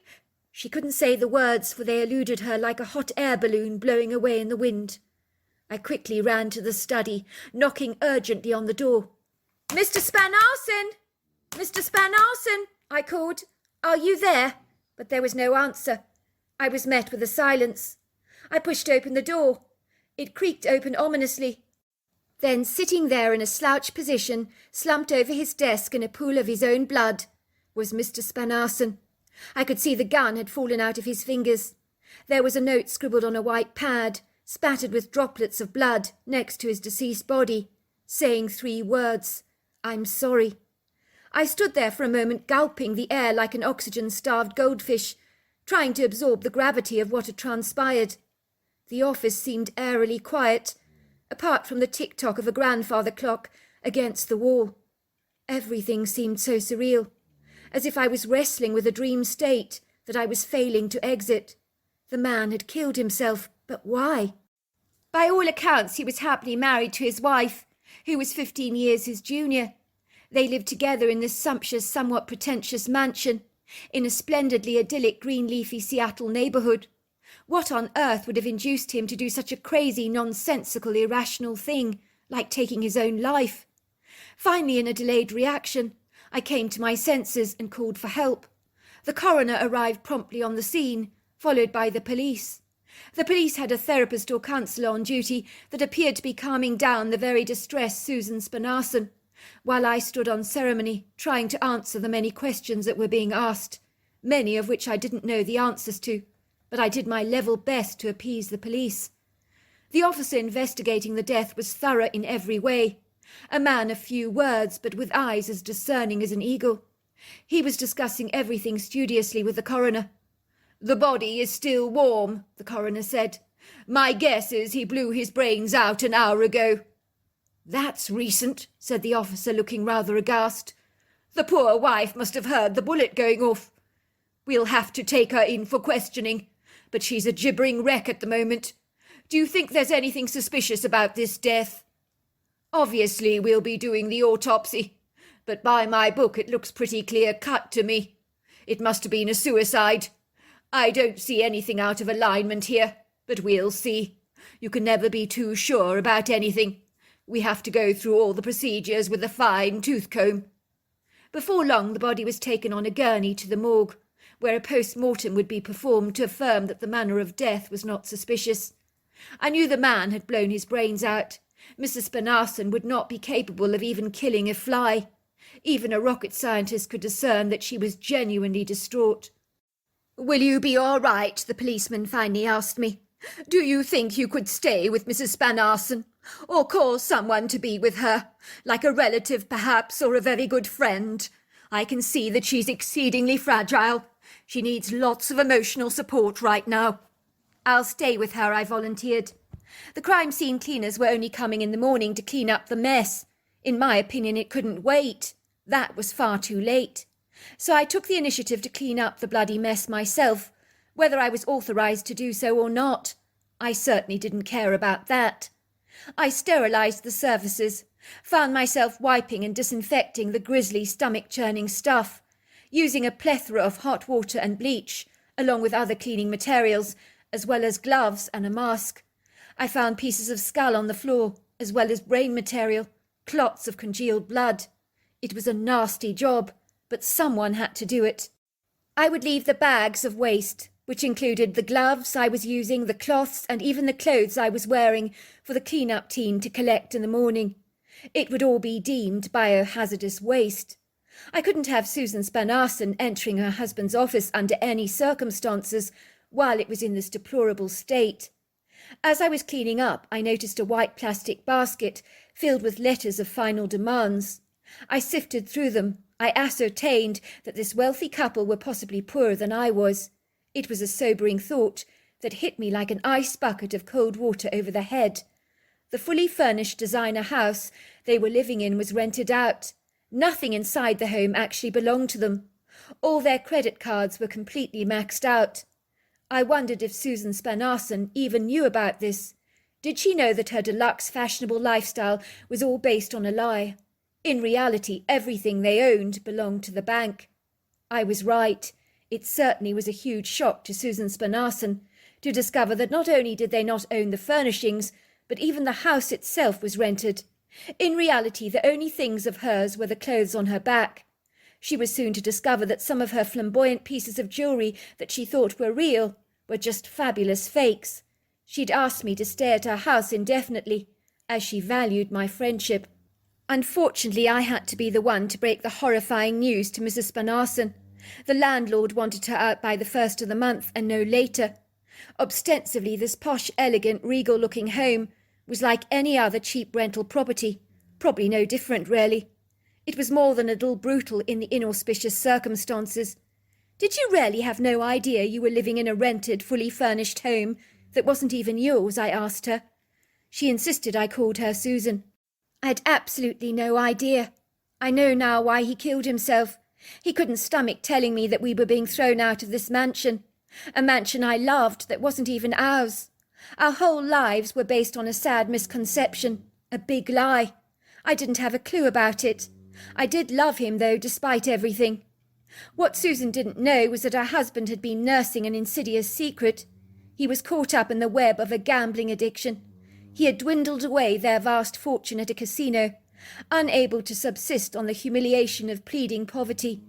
When you have wealth, power, and status, falling from such a towering pedestal can be more than a little crushing.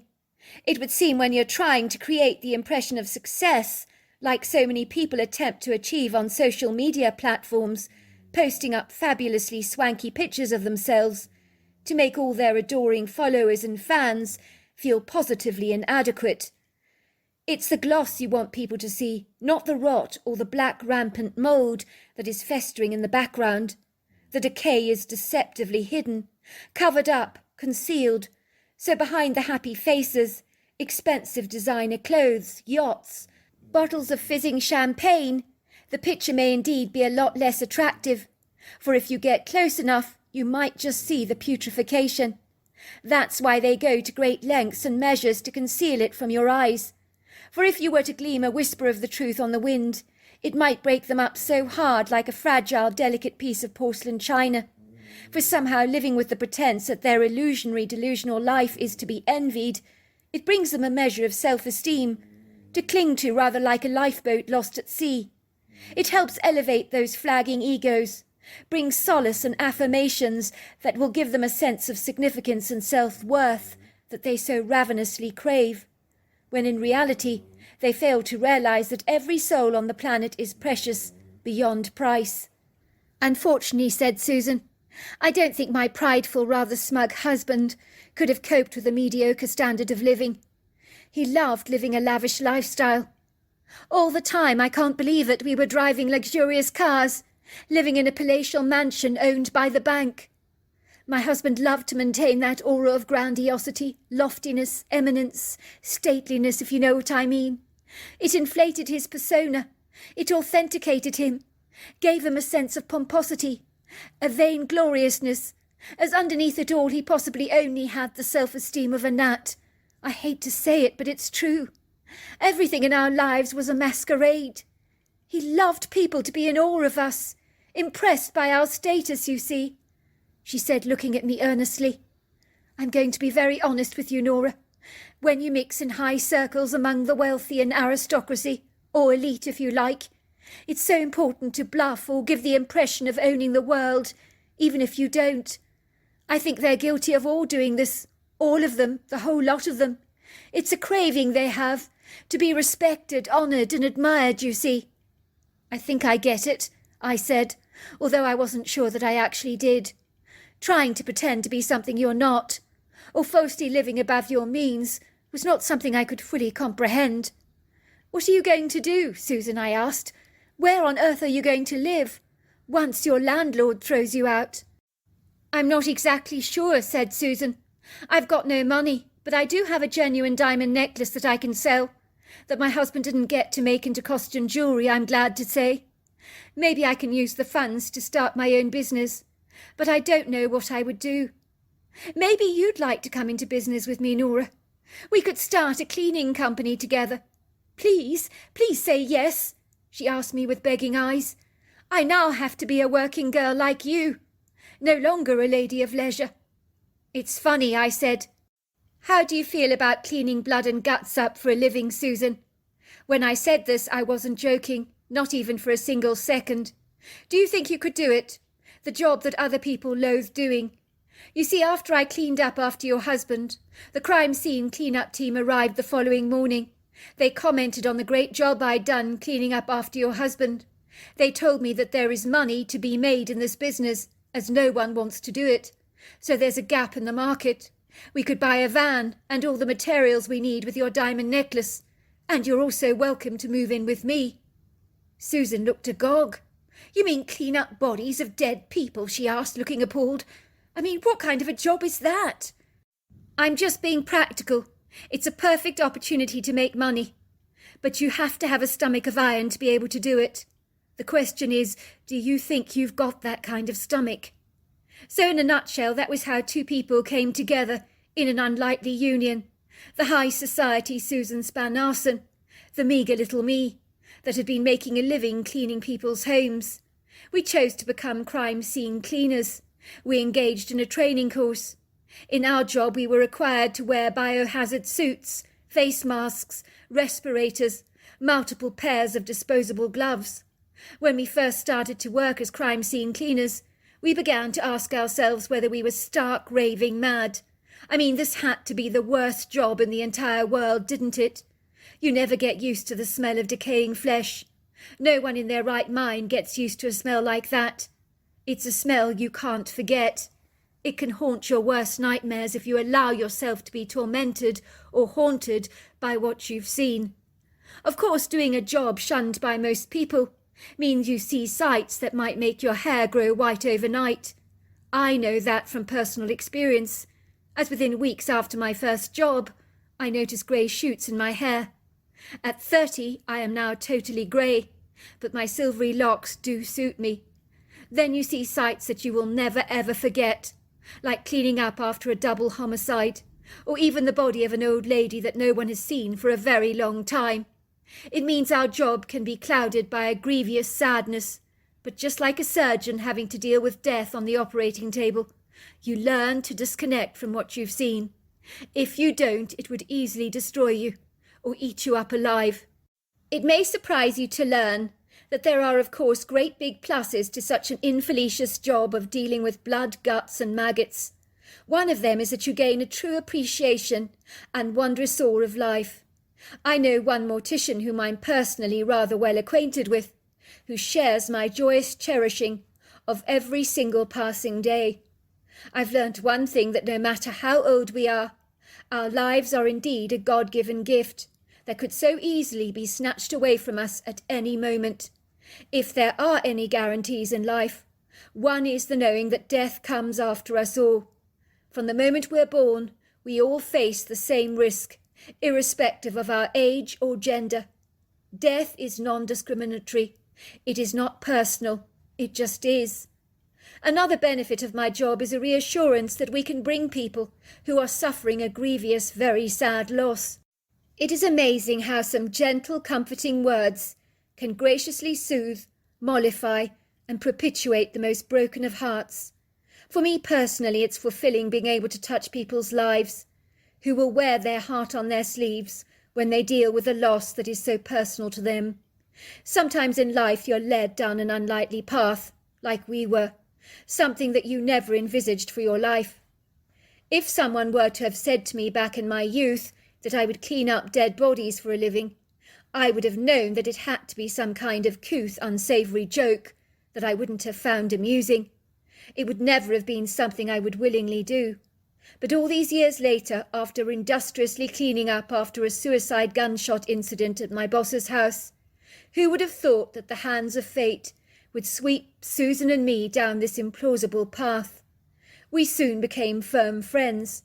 She no longer mixed in the circles of high society, for she was often shunned by most who had known her, as if in some way connecting with her would bring them down from their own preconceived pedestals.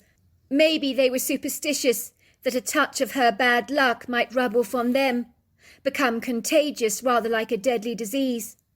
I had witnessed well-heeled people, upon seeing Susan quickly flagging down a taxi, going to extreme lengths to avoid any kind of interaction with her. But she didn't care. She described her new middle-class life spent with me as like a rebirth of sorts. I lived in a small semi-detached apartment in Seattle, which we shared together. Neither of us were hitched with any men. It was funny when you meet people in the bar, mention what you do for a living. They suddenly give you a wide berth, quite literally, wanting to run away as far from you as possible. For the subject of death is one we would sooner brush under the carpet and pretend is not there. I have 2 stories on my crime scene cleanouts that will be of great interest to your listeners. The first story begins when it was raining cats and dogs in Seattle, which is always very symbolic for me. It's like the earth is crying as rain pelting down on my windscreen is to me poignantly reminiscent of sorrowful tears.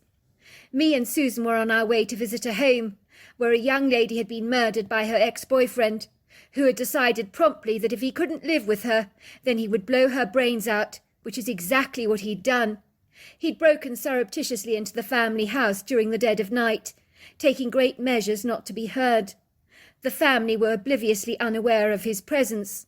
No one had considered that the dilapidated relationship that had fallen so badly apart, and had been precariously hanging by a shoestring, was still of any value or significance to the young man. Indeed, his attitude towards his girlfriend had been so indifferent, which is what makes the story all the more extraordinary. By all accounts, on the surface, he didn't hold his girlfriend in such high regard, so it would seem that by appearances things can be a lot more deceptive. Purportedly, the relationship had been wilting away like a dying flower in a vase for far too long. The young girl in question had nipped things in the bud, decided to end things after 5 long years. It would appear he was agreeable to this decision. "We haven't been working out," she had told him. "You've been losing your temper a lot. We've been involved in petty squawks. We both want different things in life. I think we should end things, go our separate ways."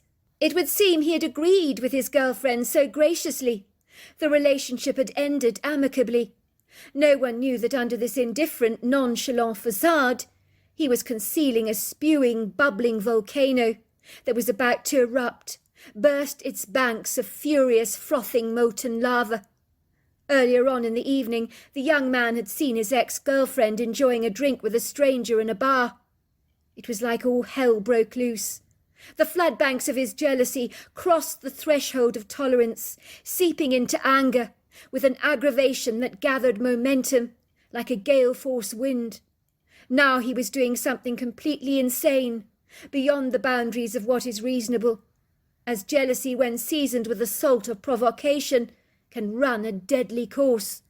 Before the young man could reflect on his tumultuous behaviour, before he could consider the repercussions of his impulsive reactions, he had crept into the family home, tiptoeing into the young woman's bedroom, placing the cold metal gun to her head, pulling back the trigger. If there is any relief to be gained from the story, that was that the young girl experienced no fear, for she was thankfully fast asleep, not aware of the intruder hovering over her bed like a predatory bird. The loud noise of the gunshot woke up the entire household. Frightened screams from both parents melted into the foundations of the home like candle wax, as they went dashing towards their daughter's bedroom. They fell down on their hands and knees as they realized their daughter was dead. It's a parent's worst nightmare. We were called to the scene to clean up the body. It was the next-door neighbour that led us into her bedroom, where we had to remove the mattress, seal it up, and clean up the entire room. "The parents are too devastated to see anyone," she told us. "They're staying at my home with me. A grief counsellor is taking care of them. It's a dreadful, dreadful thing. Would you believe it? It was the boyfriend. A moment of complete, utter madness. I gather he pinched his father's revolver. Acted completely out of character. He's a very nice lad by all accounts. Terrible business," she said, shaking her head sadly. "Such a lovely young woman. Only 25, with her whole life ahead of her. Now the boyfriend's been incarcerated. What a dreadful waste of 2 such precious young lives." We agreed with the kind lady wholeheartedly. She led us to the outside of the room, shuddering. "How do you people do what you do? The mind boggles. I'm certainly not going in there myself, but thank God for people like you, willing to clean up this kind of mess. May God bless you both." We were left to our own devices, cleaning up the horror scene, feeling the sad energy in the room. I picked up a photograph on the sideboard in a gilt frame, showing it to Susan. "Pretty girl," I said, showing her the picture of the girl smiling in the camera, with long dark hair and green-blue eyes. "It's weird," I said to Susan, "but I feel as if we're both being watched, but there's no one here with us." It was an airy, haunting feeling. It seemed like the young woman's bedroom had become unnaturally cold. We both shivered. I looked at Susan. She held my gaze, but no words were spoken between us. We both sensed we weren't alone. We finished the job, cleaned up, throwing away all the disposable biohazard waste material. We ended up having an enjoyable evening at home that night. Of course, we tried not to discuss what happened during the day, so we tuned into a comedy show on television, then dutifully retired to bed. Before long, I drifted into a deep sleep. I woke up with a start, shivering from the cold, as the temperature in my room had become like an Arctic icebox. I got the overwhelming sense that I wasn't alone, that someone was watching me. It sent nervous chills descending down my spine. Then I felt an icy cold hand touch me. I could actually feel the fingers. It was all I could do not to scream, but I was frozen in terror. That was when I saw the dead girl, whose remains we'd cleaned away earlier on in the day, standing there at the end of my bed in her nightdress, with an expression of bewilderment on her face. She looked at me with frightened eyes. I recognized her from her photograph, only her face was covered in blood on the side. Maybe she didn't realize she was dead, so that was what I decided to tell her. I said to her, "Christine, I don't know how to tell you this, but you're dead. Sadly, your ex-boyfriend killed you. Please find your peace. Please go to the light." The girl looked at her body, looked at me. She looked astonished, and then she just vanished. The room regained its warmth. I was to discover that Susan had an experience of her own. She had woken up to someone saying, "Help me," but when she looked around the room, she saw no one there. It was a haunting experience for her. Luckily, we never saw the girl again, so we hope that she finally found her peace. Another time we were called out to a property outside Seattle, where a woman had tragically been found by her daughter, having tripped over her shoelace, lying deceased at the bottom of the stairs. By all accounts, she'd hit the flagstone floor so terribly hard that she'd cracked open her skull. The coroner said that her death was instantaneous and immediate. She would have known nothing about it, which was certainly reassuring to hear. We were very surprised to find the property was in a rather remote area, far off the beaten track. We found ourselves on some cracked roads, where rambunctious weeds had pushed their tough roots through the asphalt that was now bespeckled with broken pieces of road and pebbles. On either side of the road were elevated hilly embankments, lined with tall statuesque trees in varying shades of viridescent greens. It was a high probability that we may have passed a couple of rural properties, but everything appeared to be surrounded by trees, still more trees, and even more, so you couldn't be sure of anything. We found our way to the pebbled road that snaked directly to the wooden cabin. A woman with grey hair was standing outside her truck, leaning against the metal carcass, staring vacantly into space with that shocked, rather bemused look on her face that we often encountered in the grieving process. We surmised that this must be the daughter of the woman that died. She looked desperately distressed, her eyes rimmed with bright pink marks, which suggested she'd been having a jolly good cry. She looked upon us as we climbed out of the truck, quickly wiping away her eyes with her sleeves, trying to look as stoic as possible. I was used to people being brave and courageous, but it really wasn't necessary. "I'm so glad you've come. There's quite a lot of mess, I'm afraid. The coroner's taken her body, but there are pieces left behind, you know." We nodded. "I'm so sorry for your loss, ma'am. Do you know how many times I've tried to teach my mother to tie up her laces? You know, even last week I showed her this site on YouTube, which teaches you to tie up your laces correctly so that they don't come undone. so you don't trip over them. My mother could be so bloody minded. She always thought she knew better. But I cannot tell you how many times she tripped over those laces of hers.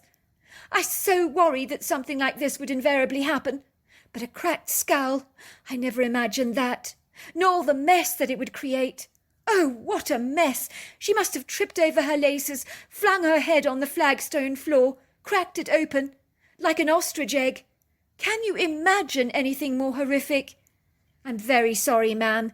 It certainly can't be easy for you finding her like that. There's no way to say this, but accidents do happen. You've been doing this business for a long time, have you not? She asked us. Do you think that our time is written, that we're meant to go when we go, even if our death is of a traumatic kind? Do you think it's possibly preordained, written in the stars? The woman looked at us for reassurance, as if somehow we had all the answers to life's questions. Well, there's a part of me that thinks that, ma'am. I do personally believe that there has to be a divine purpose behind everything. Otherwise, nothing would make any sense at all. It just would make me feel a lot better, said the woman, if I knew that there would be nothing that I could have done to change what happened to her, that despite everything, that she was meant to go when she did. Maybe she was, I said. You're nice, said the lady, very nice. In truth, I was expecting you to be both men. I'm pleasantly surprised you're a woman doing this job. Very pleasantly surprised. Look, I'm so sorry to prattle on about my mother like this, but she was a good woman. She had a heart of gold on her, lived out in nature. She was 75 years old, as fit as a fiddle. But I so warned her about those laces. I told her they would be the death of her. It seems I was right.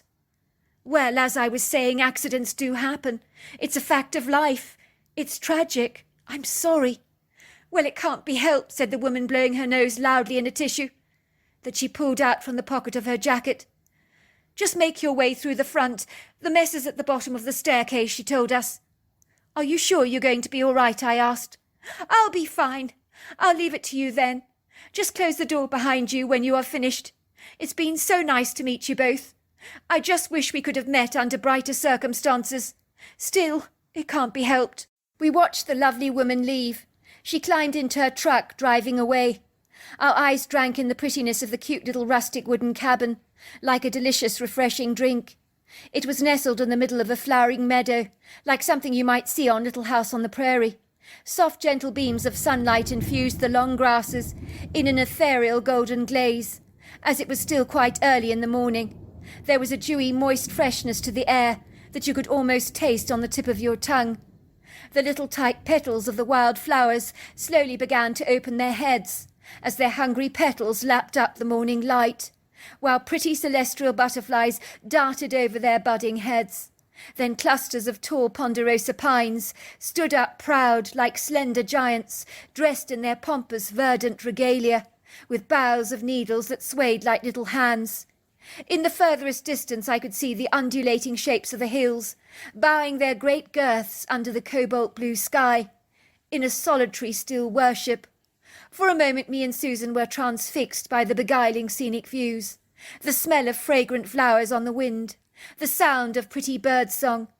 Then we jolted back to reality, remembering the less than glamorous job we had undertaken to do. We sighed wearily as we opened the back of our trunk and began to dress in our biohazard gear. We entered the cabin. A sadness, of course, engulfed us as a bloody pool greeted our eyes at the bottom of the stairs. We bagged up a single trainer that was caked in blood. As we were bagging up our materials, suddenly we saw moving through the trees, gliding towards us, a Bigfoot. The critter's face wore an expression of deep concern as she moved boldly towards us, abandoning her reticence as an afterthought. For in her heightened level of anxiety, she clearly sensed that something was terribly wrong. She looked bewildered and nonplussed as she ran towards the house, barely acknowledging us in the process. She stood at the door. She whistled. I stood there with the bag in my hand, so uncertain of what I should do. I could hardly believe what I was seeing. The creature was behaving like she knew that something was intrinsically wrong.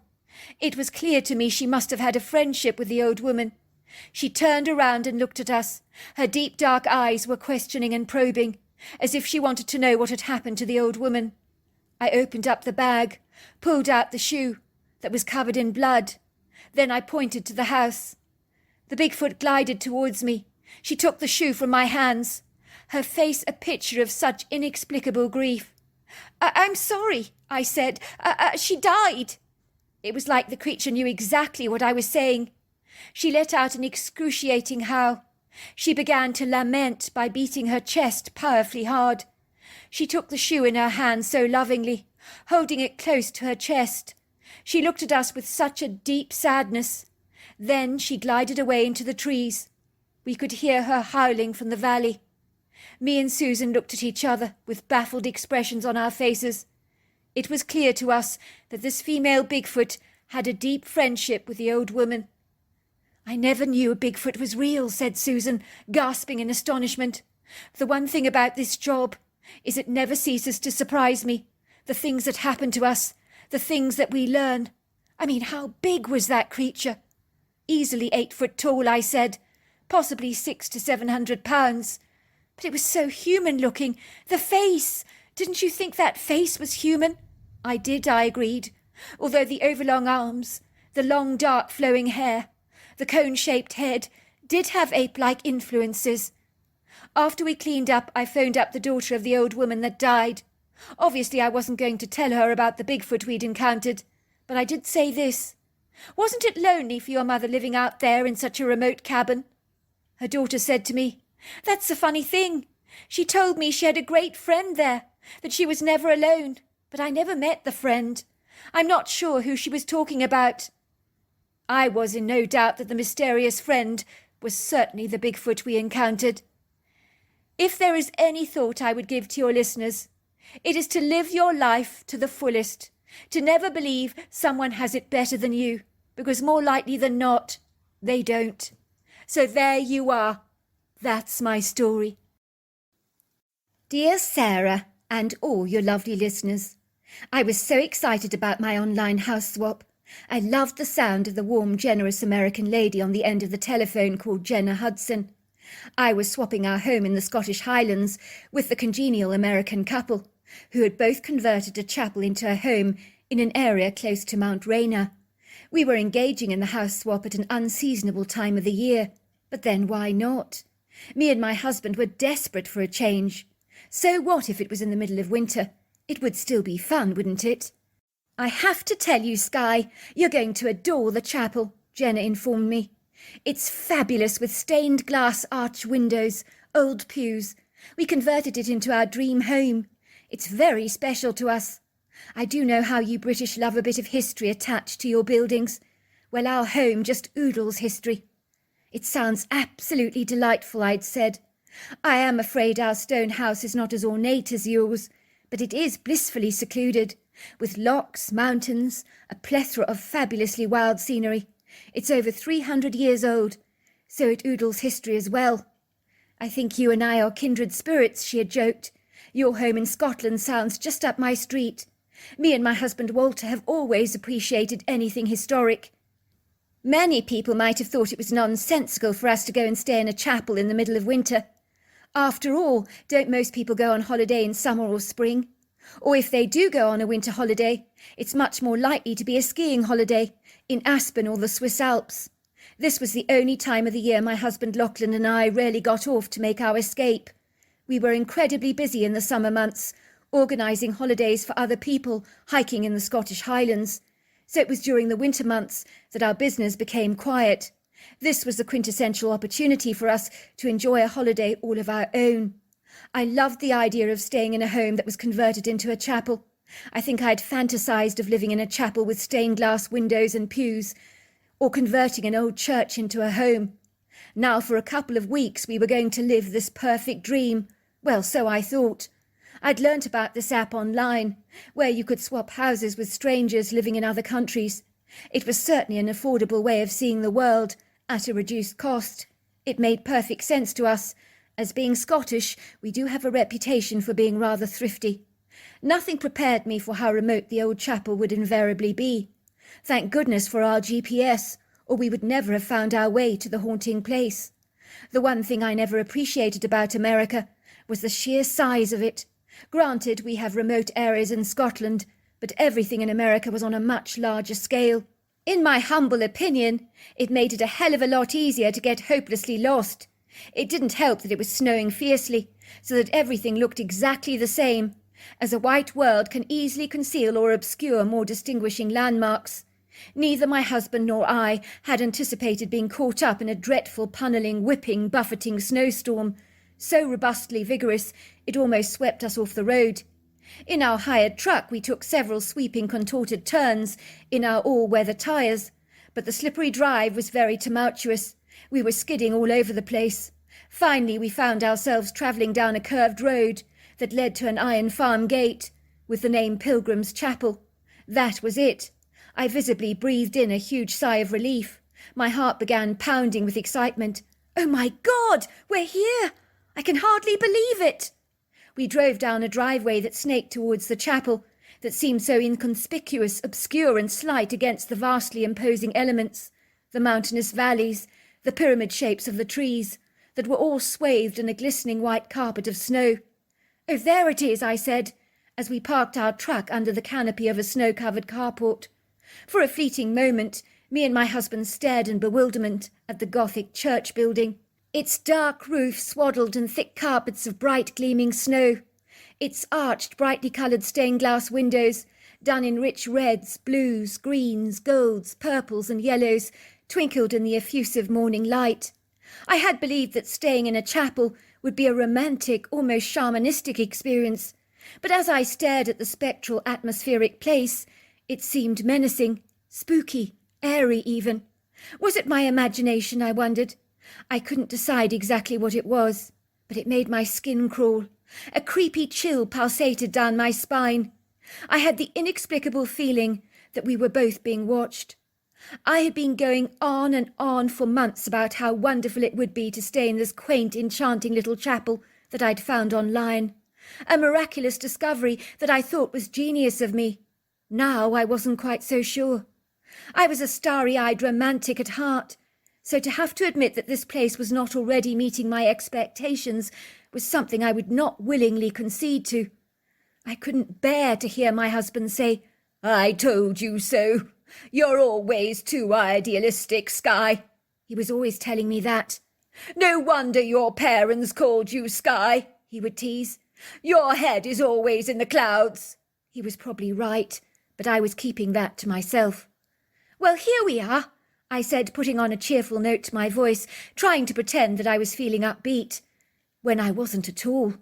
Lachlan had turned off the engine. His grim facial expression wore a resigned, rather solemn demeanour, as he stared at the bleak, lugubrious, rather plutonian building, while the lambasting wind wailed outside, thrashing, knocking, punnelling the air, as sheets of snow were flung in long gusty streams across the ground.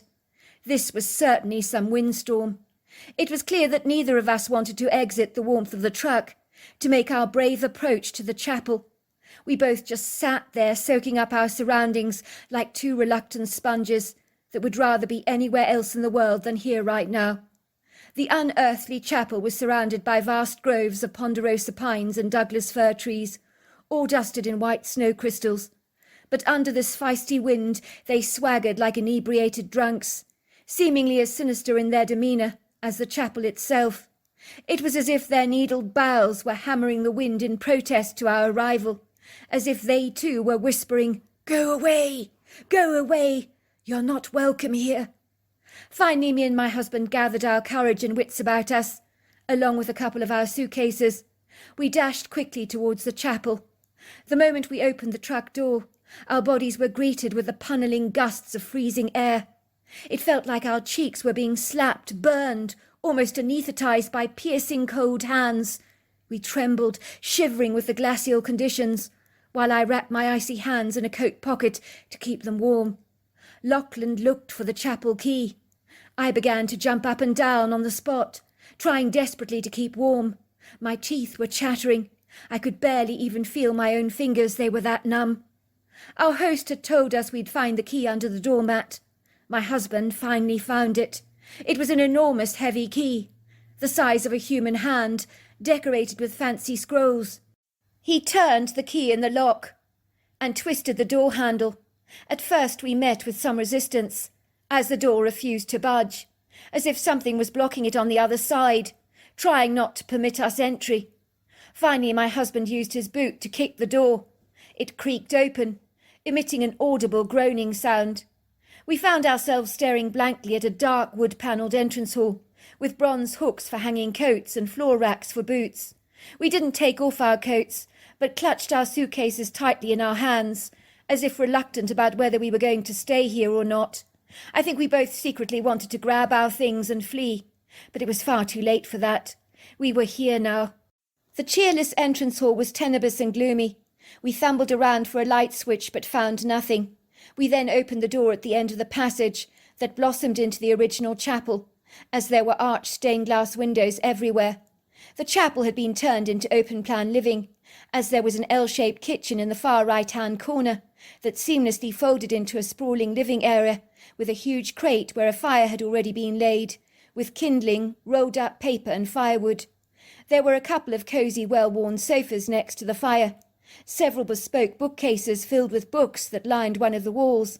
Then there were some oakwood pews in the far corner of the room that faced a large flat-screen television set, probably for entertainment purposes. I noticed the original uneven flagstone floors were covered in some threadbare-looking carpets that had seen better days. I immediately went over to light the fire, as the place was so bitterly cold. I could see the vapour of my own breath before my face. "Ah, there, that's better," I said. "We certainly need a fire in here." I instantly felt warmer and brighter, as the flames crackled and spitted. Even the sheer sight of the fire brought a coziness to the room that had been absent before. We turned on the lights, but they seemed rather dim. Everything was bathed in a rather purposeful soft infusion, rather than a bright luminescent electric light. "I'll go and put our suitcases in the bedroom, shall I?" said Lachlan. "I imagine it must be through there," he said, pointing towards a couple of doors, one that had a staircase that led up to the bell tower. The other one led to an adjoining bedroom and bathroom, with a large wooden sleigh bed, 2 bedstands and a closet. It was all very simple, basic, really rather rudimentary. "Oh, there's the shopping I ordered," I said to my husband, pointing to the paper bags of shopping on the oakwood kitchen counter. There was a note attached. "Welcome to America and to our chapel home. Here are all the food items you ordered. Do enjoy your stay. Have a wonderful time. Much love, Jenna and Walter." "At least we won't starve," I said, sighing with relief, as there was no way I could envisage eating out or going shopping with the howling storm out there. "Frankly," I said, "I'm amazed we got here in one piece. There was a brief moment when I thought our truck was going to go flying over the edge of that ridge. It was touch and go for a moment." "It surely was," reflected Lachlan. "In truth, I did also wonder about whether we would have a catastrophic accident. The roads were so icy. I don't care what they say about these all-weather wheels, but our truck was skidding all over the place. The roads are so iced up." "Well, never you mind. We're here safe and sound now. At least we got here in one piece, having braved the gruesome elements. Let's face it, that's all that matters at the end of the day."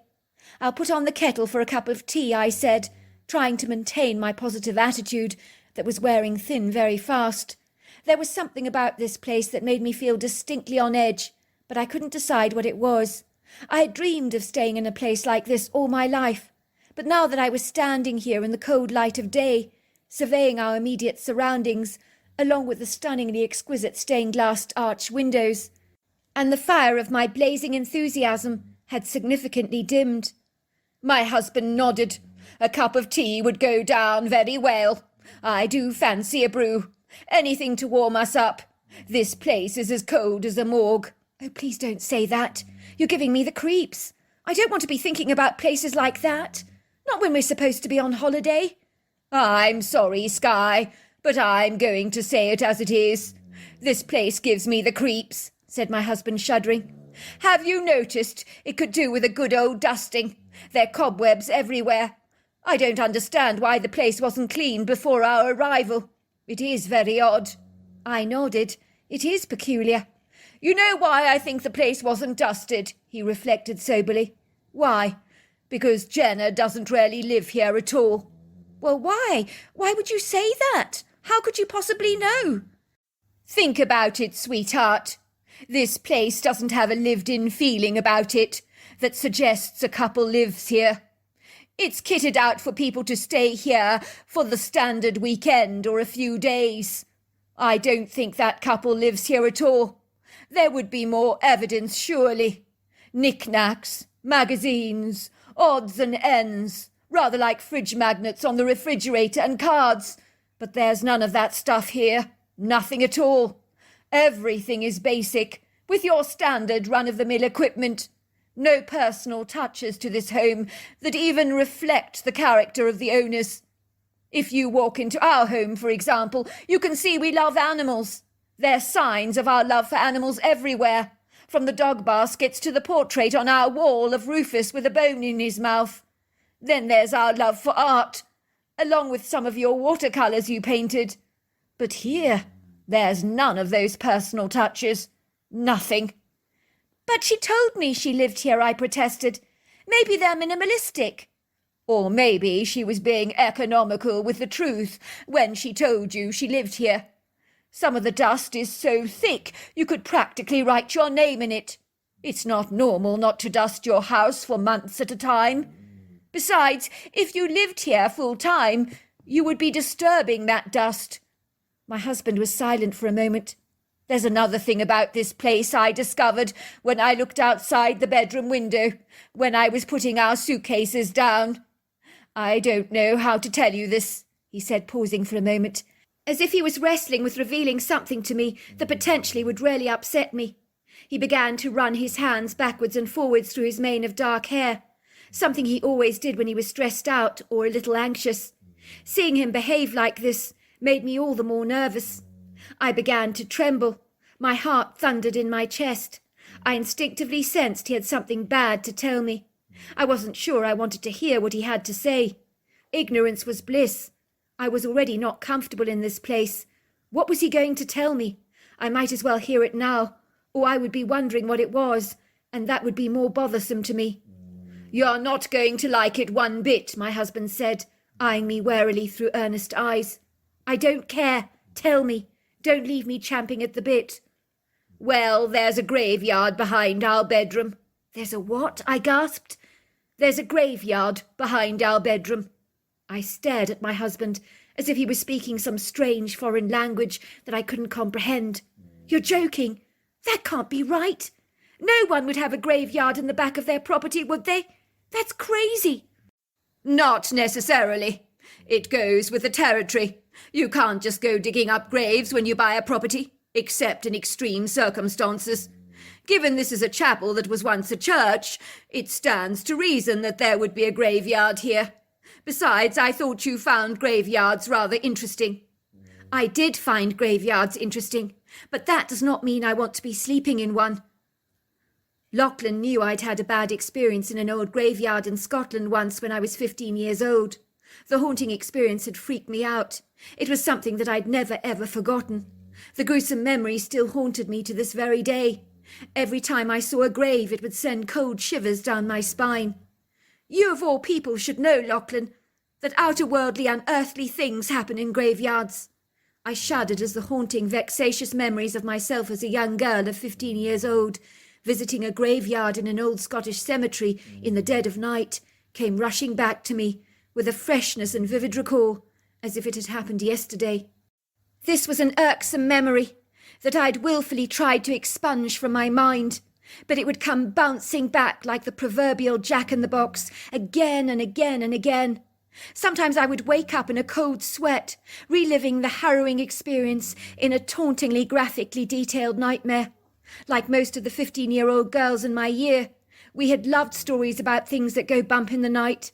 Horror movies had always given us that spine-chilling, delightful, tingling thrill that we hankered after at such a young age. It had enthralled and intoxicated us, being driven to the end of our terror, like a derailed train hanging on the precipice of a cliff face. It was as blood-tingling for us as taking a ride on a roller coaster, possibly even more inspiriting. That disquieting night in Scotland had been the most terrifying night of our young lives. Of course, we'd lied to our parents, as 15-year-olds invariably do. We claimed that the 5 of us girls were going to an all-night sleepover with a friend. That was true. What no one knew was that my friend lived across the road from a large cemetery, which we intended to visit in the dead of night, in our tireless search for a hair-raising ghostly encounter. Be careful what you wish for it might just come true. I shivered as I recalled the chilling event. It must have been about 20 to 12 in the evening. We had cautiously slipped out of the back window of my friend Abby's bedroom, so as not to be heard by her strict draconian mother, who would have possibly done her nut if she'd discovered what we were up to. Well, that's an understatement, actually. She would have done more than her nut. She would have been totally incensed. But what she didn't know would never hurt her. Abby's mother, Mrs. McKeith, was the bossiest, most dominating and overbearing woman you could ever hope to meet, who was very religious and vehemently believed you didn't go tampering with things you didn't understand. That night all 5 of us girls carried torches in our hands, along with impassioned excitement in our hearts. We were snugly wrapped up in warm clothes, as it was a chilly night. I recall we were all wearing jeans, sweatshirts and thick anoraks.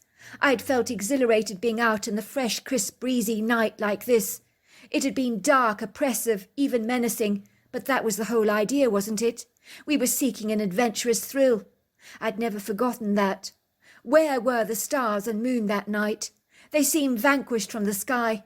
But as far as I was concerned, I didn't care. I wanted to be scared out of my skull. We all did, without exception.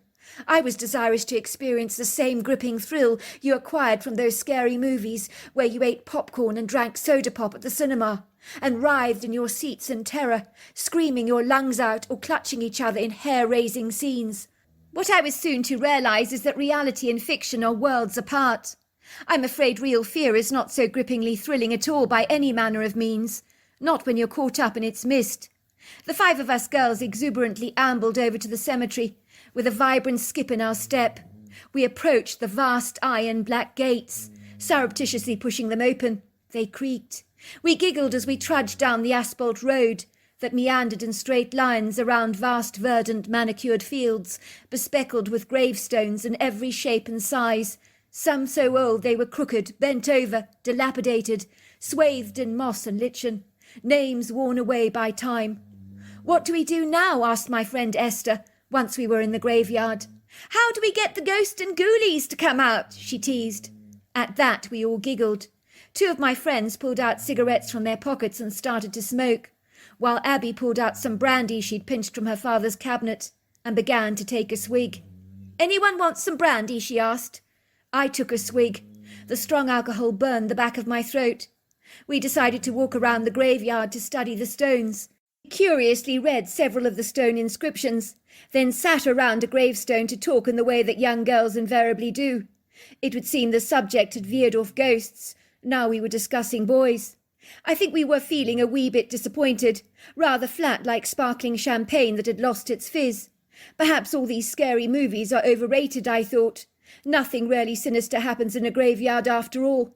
We'd hyped ourselves up for nothing. Still, it was fun to be out here in the middle of the night, doing something we knew we shouldn't. It always felt good to be defying the parents' rules.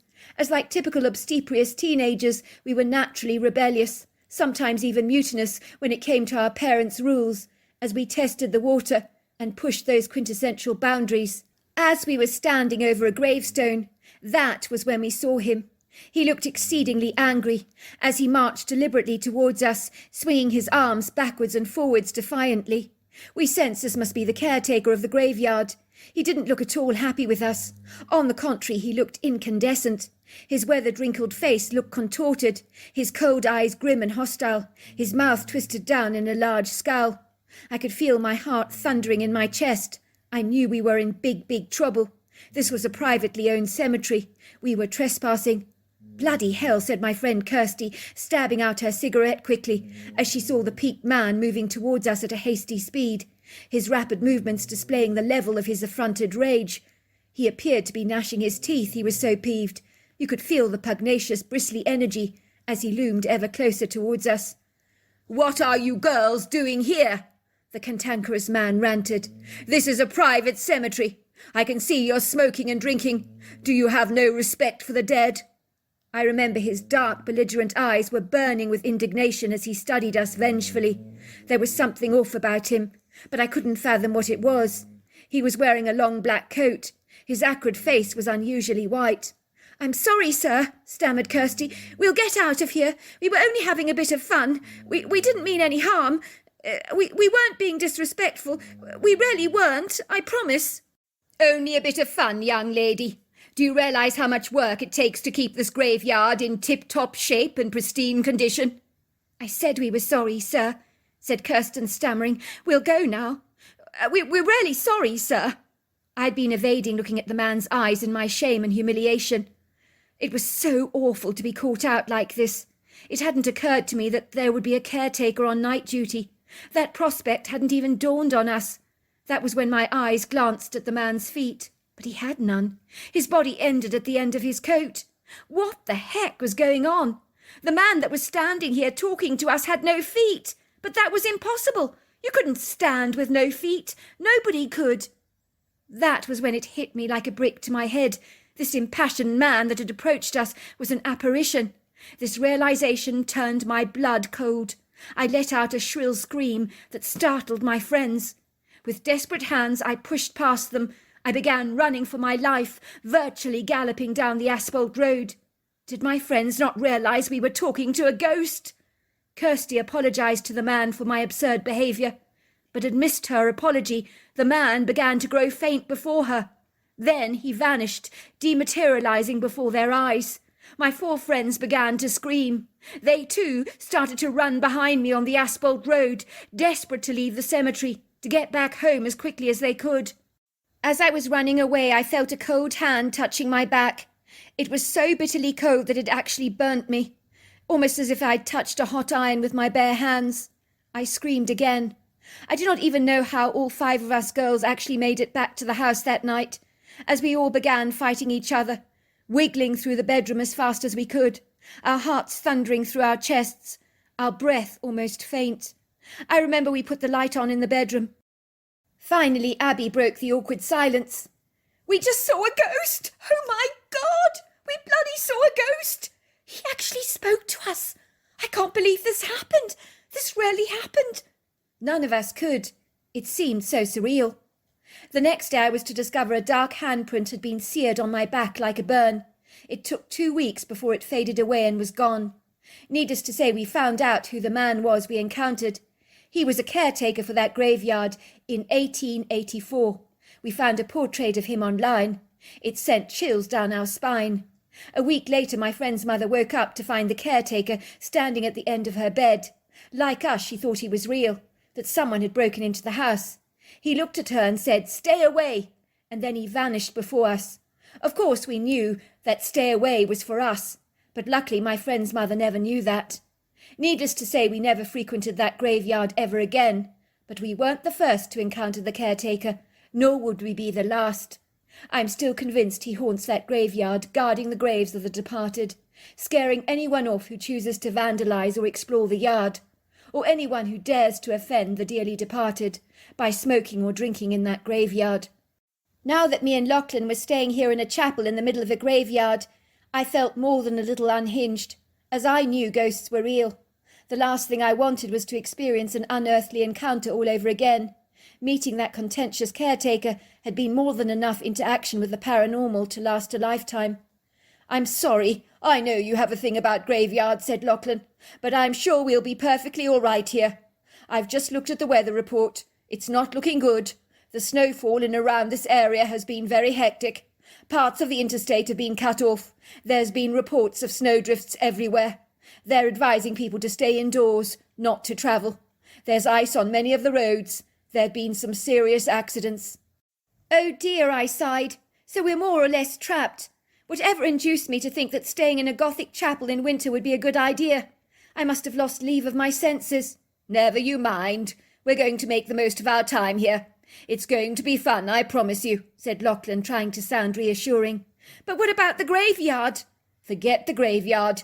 It's going to be fine. Just because you say you had a bad experience in a graveyard once does not mean it'll happen again. In my book, lightning doesn't strike in the same place twice." "I hope you're right," I said, not looking terribly encouraged by my husband's reassuring words, but I did manage a wry smile. I'm glad to inform you that for the next couple of days they were very uneventful. I wasn't about to complain about that at all.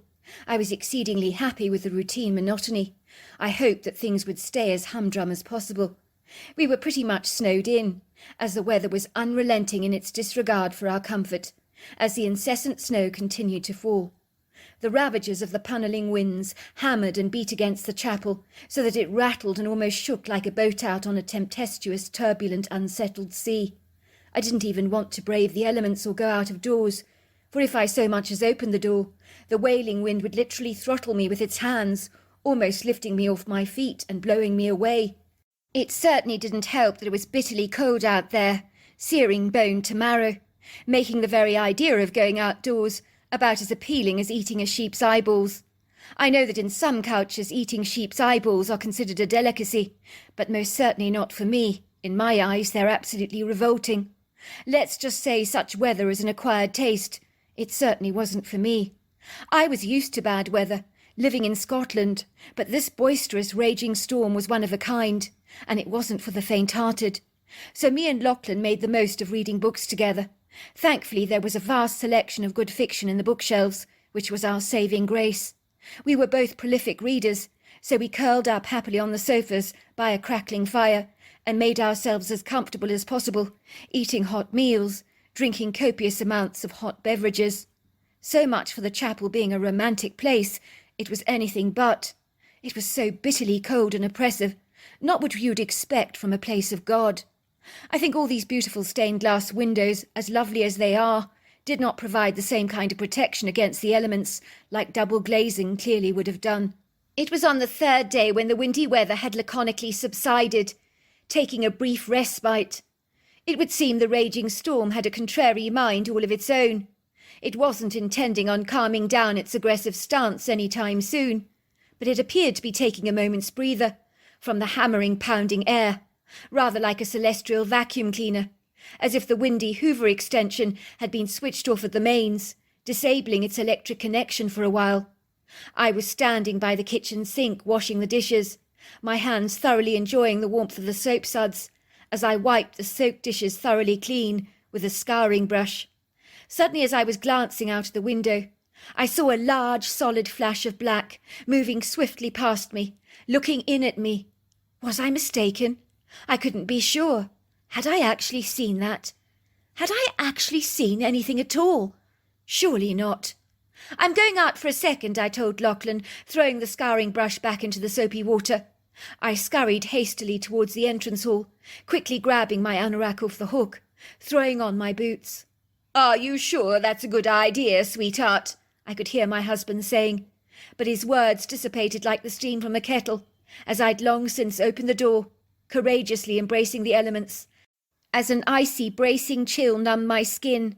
But at the very least the evanescent, spirited winds had been fugaciously abated, for the time being at least. Enough time, I hoped, to do a little investigating and exploring of my own, to appease a rather inquiring mind that was excitedly doing flip-flops in eager anticipation of my search. I was now outside, staring in awesome wonder at the smooth, untarnished, immaculate white wilderness before me, that was so transfixing in its breathtaking beauty. It was so pristine, only disturbed by this long trail of Herculean-sized cookie-cutter-like footprint depressions that had gouged out their vast shape in the snow. I gawked in astonishment as I studied them. I mean, who in the world has feet this large? Furthermore, who walks in the ice-cold snow in their bare feet? I could see pronounced toe-mark indentations, which ruled out the possibility that the flash of black I'd seen only moments before in the kitchen was a bear. It most certainly was not. Bears do not have toes. I made a foot impression of my own next to the print. I was absolutely astonished to see how tiny my footprint seemed by contrast. I now knew unequivocally that I'd definitely seen something outside the kitchen window. But what it was, that was the baffling, mysterious question. Whatever it was, I knew it was profoundly real. I was exceedingly inquisitive. Fear was not even engaged in my thinking, not at all. On the contrary, I was absolutely fascinated, exceedingly intrigued by what I'd seen. I resolutely resolved to follow the footsteps. I wanted to see where they would lead. I was to realize whatever this thing was that I was following most certainly had monstrous 5-foot strides, so it must be titanic in its proportions. I mean, who in the world walks with such a large stride? No one I knew. The mysterious enigmatic footsteps led through a long line of Douglas fir trees, so I cautiously stepped up my speed, as my feet treaded prudently through the thick snow, meandering judiciously through the trees. Their boughs were heavily draped by thick overlays of glistening snow. There in the woodgrove I could see a large igloo-like shelter, made out of clusters of timber, needled branches, green offshoots, bracken, pieces of hedgerow, briars, and hay, cemented skilfully together with heavy bricks of snow.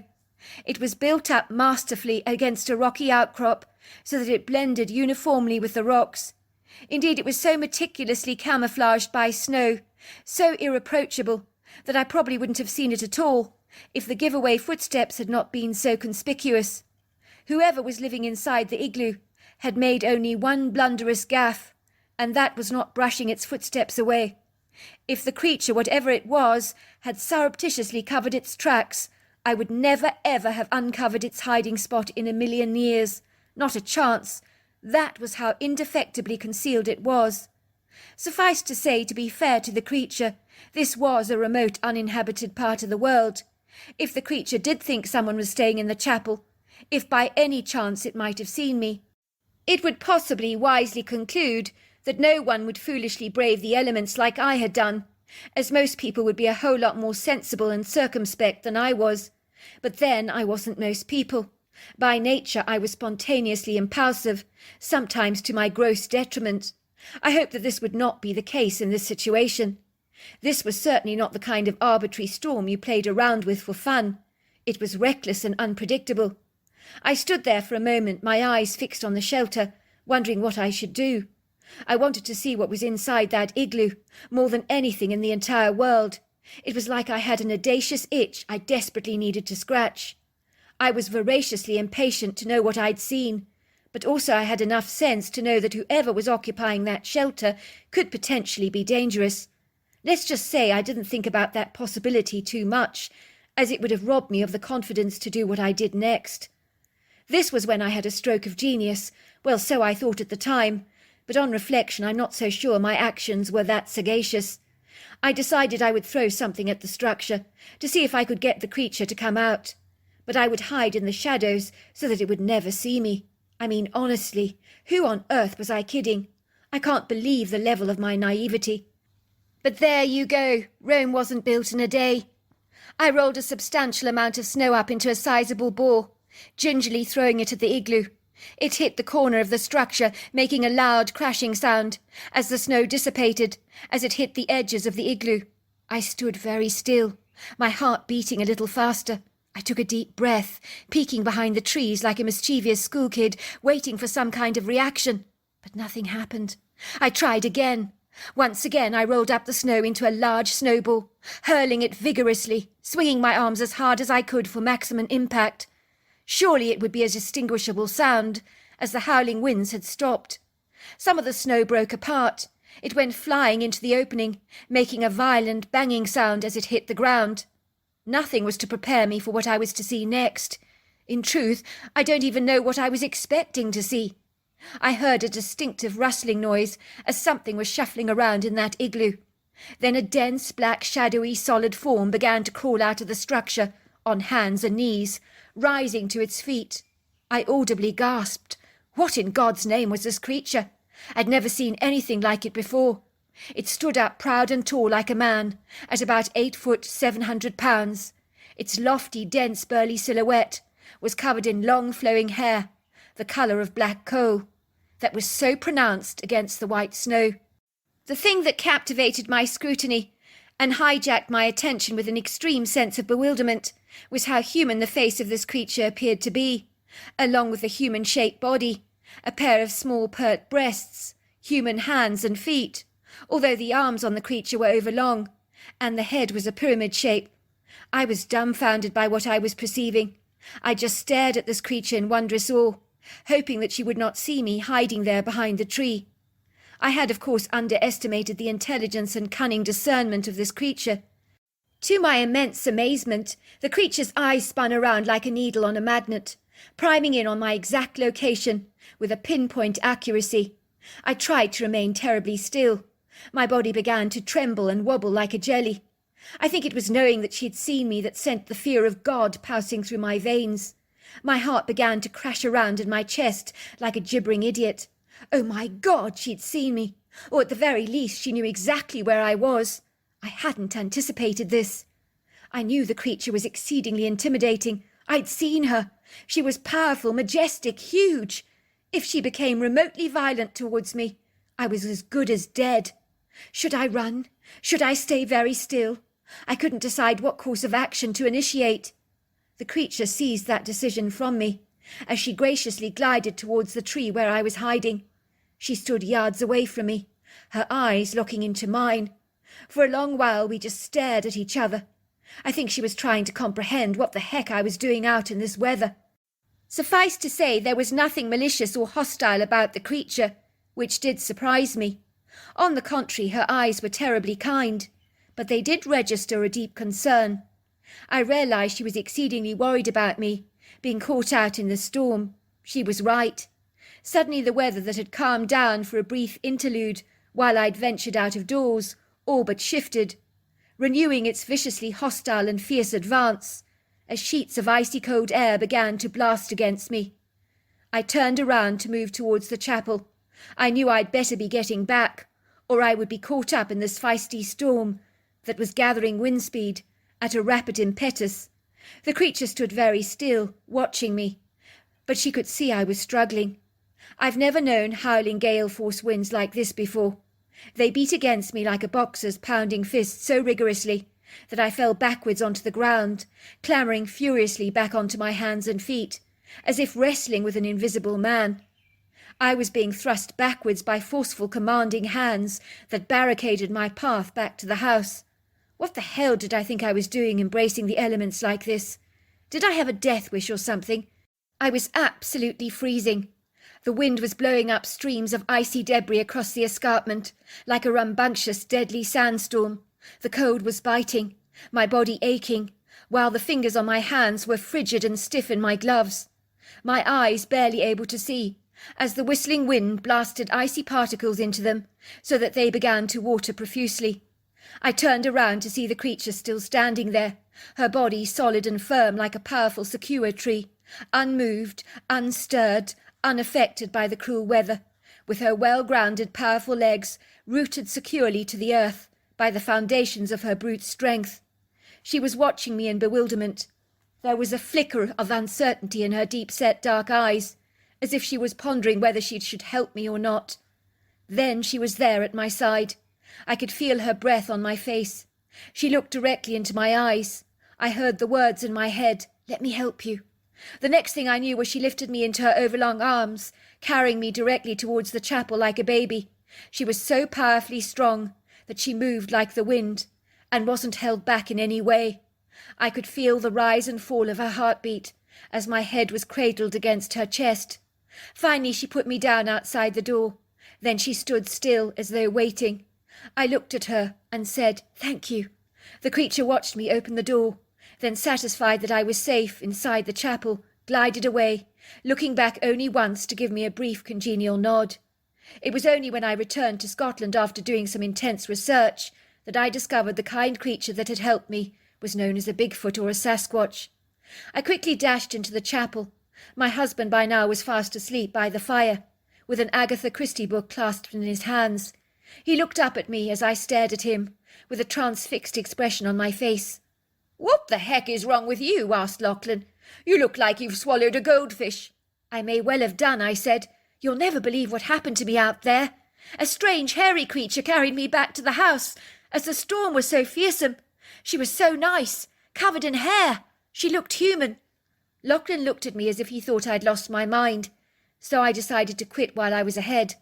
How could I possibly explain something so anomalous like this? If I couldn't make sense of what I'd encountered, how could he? It would be like saying, "Oh, by the way, I've just encountered a fairy." My story would seem nonsensical and outer-worldly to him. "What are you talking about? What did you say you saw?" "Oh, it was nothing," I said. "I must have seen a bear," I lied. Of course, I wished my story about staying at the chapel would end there, but it didn't. It was on the 4th night of our stay that I woke up with an inauspicious, portentous feeling that I wasn't alone. I felt as if something was watching me while I lay in my bed, but there was nothing there. I told myself I was going stark raving mad. My heart thumped in my chest, but I managed to calm myself down. I pulled the duvet cover over my head, trying desperately to sleep, but my eyes remained wide open. Maybe I should have woken Lachlan up, I thought, but then if I woke him up, he'd think I was losing my mind, so I decided better against it. Besides, he was notoriously grumpy if I woke him up prematurely. Telling him that I thought we weren't alone in my bedroom would likely facilitate a petty squabble between us, where I would be informed that my imagination was overactive. How I managed to drift off to sleep I don't know, but I did. Then I felt someone nudging me, as if they were tapping me. They kept calling my name. It sounded like a woman's voice. Sky, Sky, Sky. I woke up with a start, but when I looked around the bedroom there was no one there. That was when I saw an indentation form at the end of my bed. I screamed. Lachlan woke up. "What the hell is wrong with you? Why are you screaming?" "There's someone in here," I trembled, pointing towards the end of my bed, my eyes round with terror. "Lachlan, I promise you it was a woman's voice. She called my name. Look, there's an indentation at the end of my bed. Can't you see it? I promise you she was sitting over there. The duvet was straight before. Now there's a definite imprint. It happened before my eyes, Lachlan. I promise you I'm not making this up." Lachlan rolled his eyes in frustration, as if he didn't believe a word I was saying. "You're very impressionable, Sky. I'm sure it's nothing. You're just imagining things. Ever since you learnt about the graveyard behind us, you've allowed your mind to play tricks on you." Lachlan could say what he liked, but I knew what I'd seen. It freaked me out. I do not know how I managed to fall asleep, but I did. Lachlan's account. From the very beginning I wasn't exactly thrilled to be going to stay in a chapel. I was eager to visit America, of course I was, but I never envisaged my first taste of this grand, remarkable, illustrious country would be staying in a Gothic chapel of all things. I mean, who does that? Isn't that an absurd choice of accommodation? But my wife has always been unorthodox.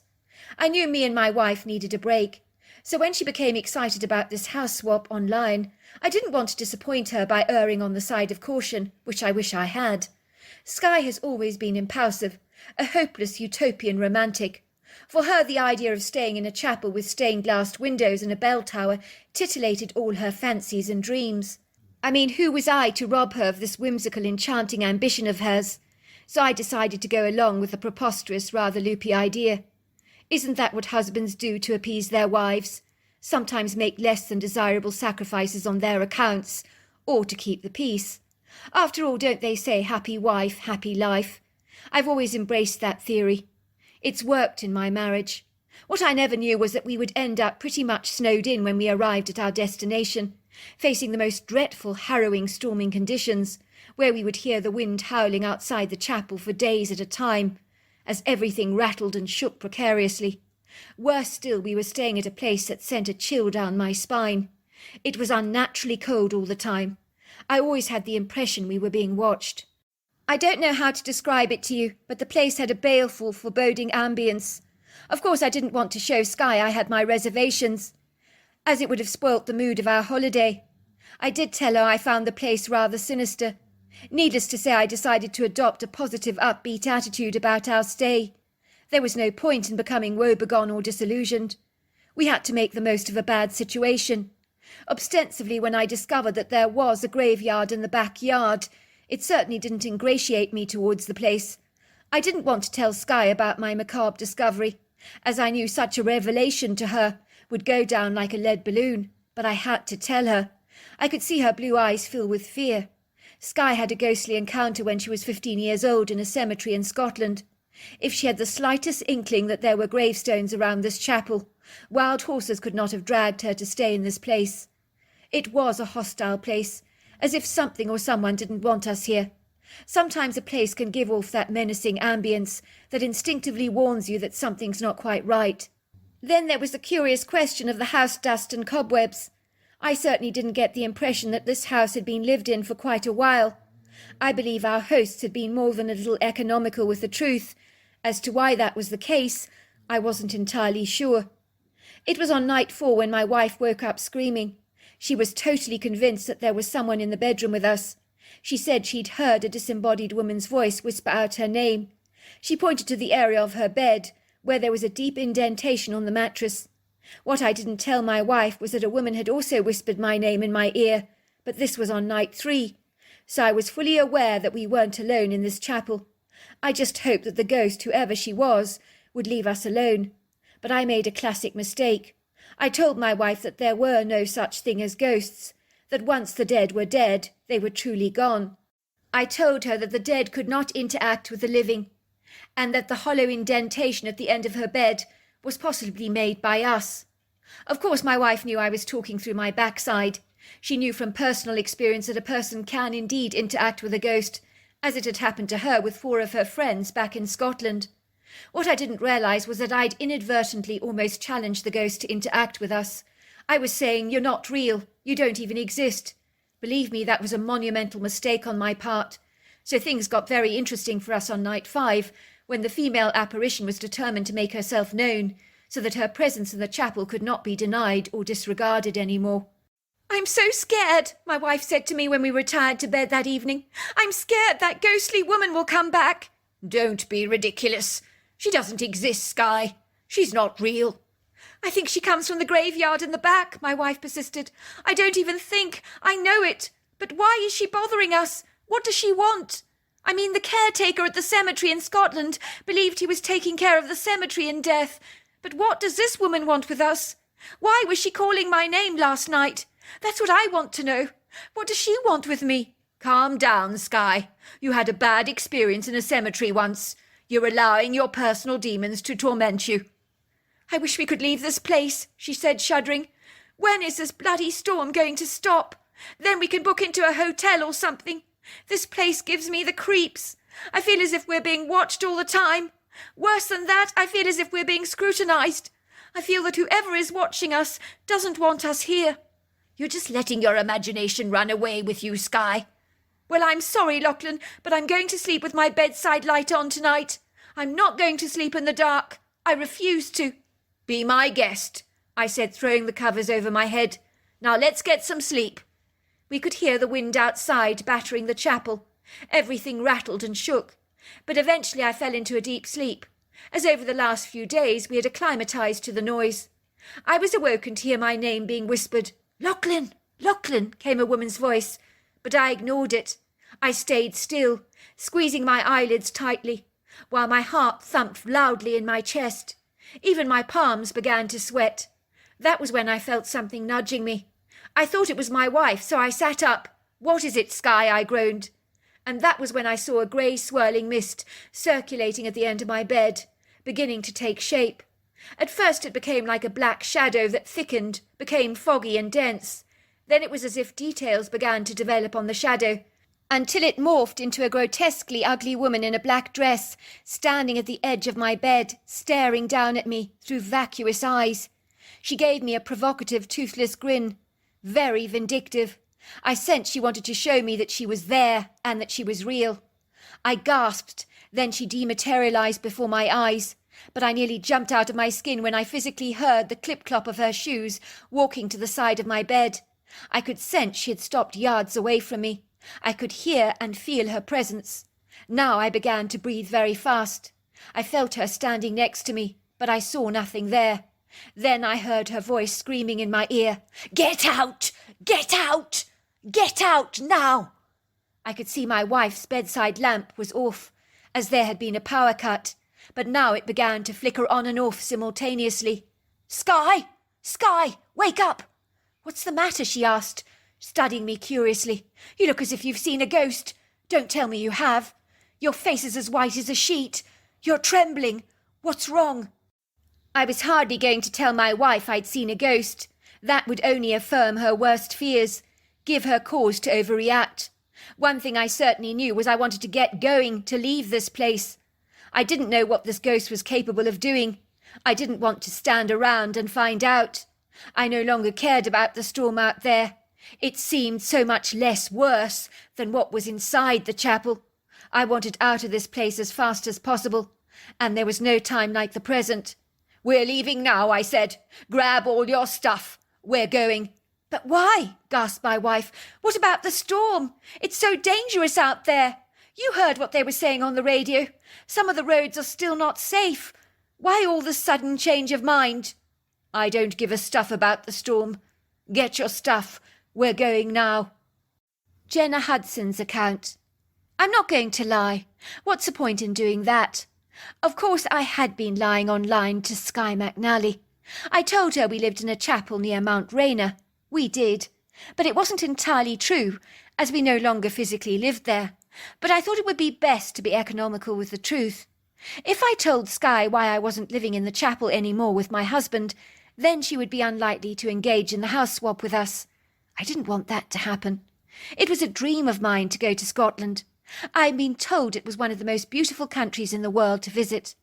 When Skye told me about her idyllic, whimsical stone cottage in the Scottish Highlands, I just knew I wanted to stay there, so it was a no-brainer for me. I couldn't resist. I knew Scotland was the land of castles and lochs, Scottish myths, legends and fables. If there was any place in the entire world where you were likely to encounter a haunting, it would be a country like Scotland, surely. So maybe, just maybe, the couple had encountered a ghost at one stage.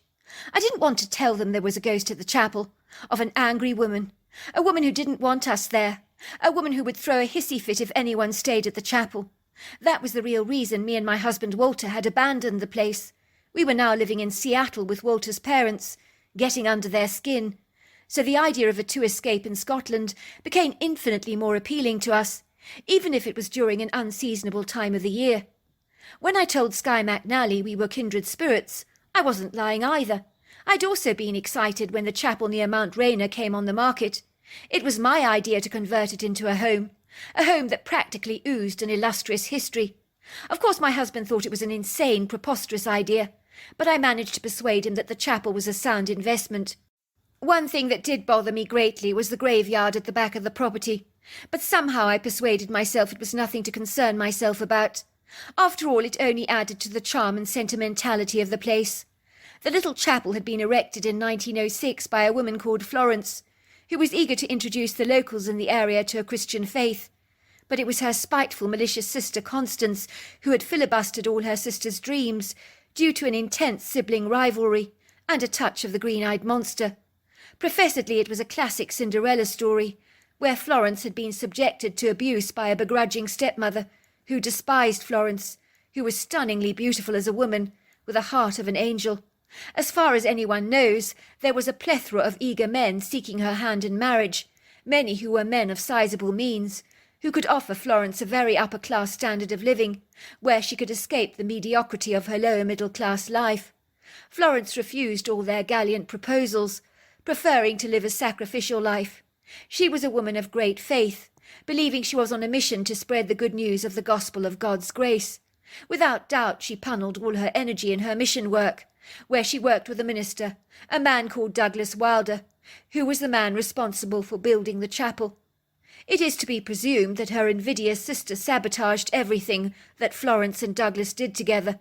In every regard she was jealous of her sister. Constance had never had a marriage proposal a day in her life. It was believed that she physically vandalized her sister's chapel over and over again, while undermining her sister's efforts to grow the chapel's congregation, by spreading vindictive lies, false rumours and nasty gossip about her sister, and also about the minister Douglas Wilder, in order to destroy their generous reputations, incapacitating their ability to do good for the community. Unfortunately, Florence died prematurely from a bout of pneumonia, so her dreams in regards to her mission project were never fully realised or completed. To all intents and purposes, soon afterwards her sister Constance died as well, having caught Florence's raging infection. Maybe divine justice intervened after all. It goes without saying that Constance died a bitter, twisted, angry woman.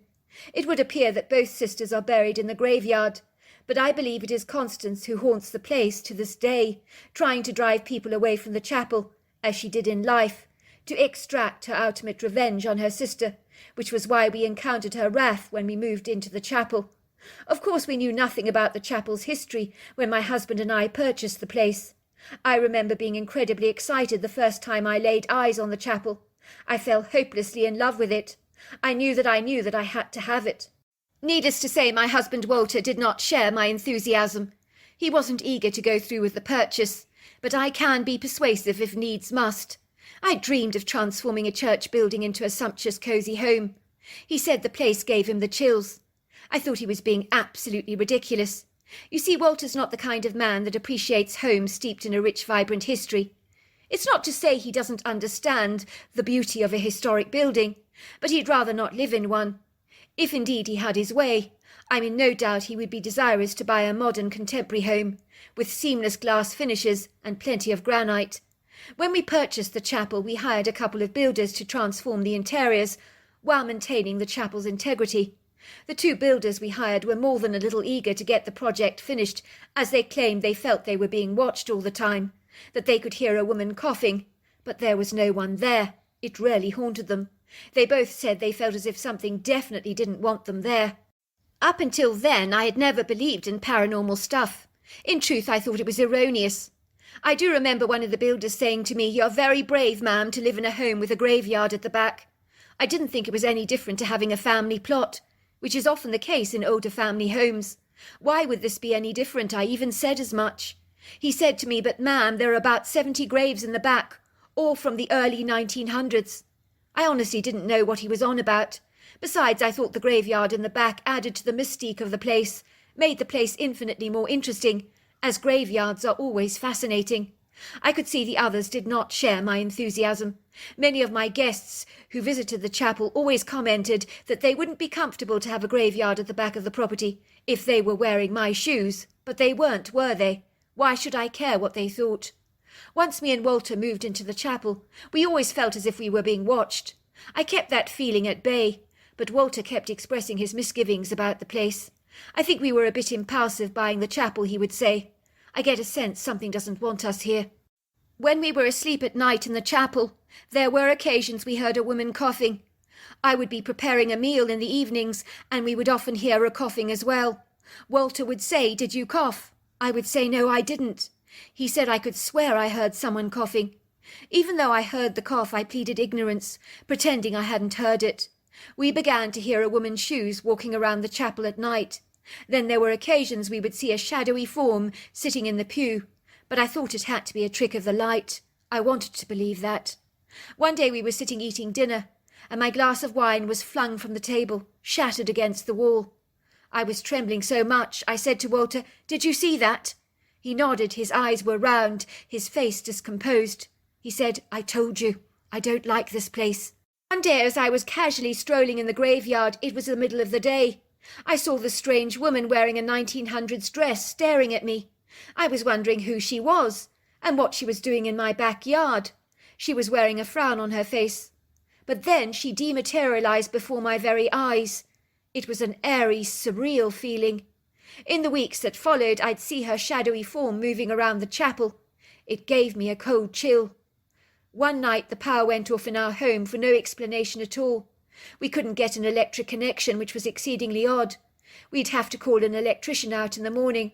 So we put a few candles on around the house so that we could see our way clearly if we needed to get up to go to the cloakroom in the middle of the night. I awoke with a sudden start when I heard someone tapping urgently on the window. I cried out in horror when I saw this dark, shadowy silhouette standing outside, looking at me with troubled eyes. The creature seemed undaunted by me. It seemed eager to get my attention. It kept pointing towards the living room area of my home. I realized this creature outside in the backyard looking at me through the window pane was a Bigfoot. It was the scariest creature I've ever seen. This was when I smelt the smoke. I quickly ran towards my husband, shaking him wide awake. He was fast asleep. Hadn't he heard me cry out? We dashed into the living room area, were horrified to find that our settee and one of our rugs was on fire. My husband found the fire retardant foam. We managed to kill the flames. We heard a woman's disembodied laughter as we frantically tried to put out the blaze. Me and my husband had no idea how a Bigfoot knew that our house could potentially have gone down in flames. If that creature hadn't woken us up, I'm almost certain we would be dead, which was a very discomposing thought. My husband perceived that maybe the creature had a great sense of smell and could smell the smoke from far away, choosing to warn us about the danger we were in. We knew the candle falling over was no accident. It would have had to have been deliberately pushed over intentionally for a fire like that to break out. The next day when the electrician came to examine our electric box, for some unexplainable reason, the electricity came back on. It was incredulous. Me and my husband called a psychic around to the chapel. She was one of those people that draws pictures of what she sees. She was able to establish a connection with a malevolent ghost called Florence, who she claimed was haunting the chapel. Even in death, she was spewing hatred towards her sister Constance, driven by a vendetta to get everyone out of the chapel, which included me and Walter. She even admitted to tipping over the candle. I remember the psychic drew a picture of the ghostly lady. She was wearing a high-waisted fluted skirt and a puffed blouse. I knew it was the very same woman I had physically seen in the graveyard. She also made some inquiries, which is how we found out about the history of the place, which verified her findings about Constance's desire to ruin her sister Florence. Needless to say, after our tumultuous experience in the chapel, me and my husband chose to move out. The psychic assured me that she'd got rid of the ghost of Constance, but she did say there were no guarantees, that Constance might come back. A fact I wasn't willing to reveal to our house guest, I'm ashamed to admit. I must confess my husband wasn't best pleased with me when I did this house swap with Skye and Lachlan McNally. He told me that the least I could do was to warn them about the possibility that Constance might be haunting the chapel again, but I couldn't do it. To cut a long story short, after I returned from my incredible holiday in Scotland, Skye opened up to me about everything that had happened to her while staying at the chapel. I realised that the ghost of Constance was back. I couldn't believe it. I also learnt that the Bigfoot female who had warned us about the fire had escorted Skye back to the chapel in a feisty windstorm. Suffice to say, we got an offer on our chapel by a man who loves investigating the paranormal. He bought the haunted chapel from us, claiming that he's seen the ghost of the angry Constance several times. Good luck to him. I wouldn't want to be wearing his shoes, but he claims to love the place. So there you are. That's my story. Well, hello there. I hope you enjoyed the Omnibus edition. We've got many more coming our way for you to listen to. Sending you love wherever you are in the world, in North America, Canada, Kenya, wherever you may be. I send you lots and lots of love. Thank you for listening to my Omnibus, and I really do hope you enjoyed it, because that's the whole idea about it, is to give you some interesting stories to listen to. So until next time, goodbye and good night.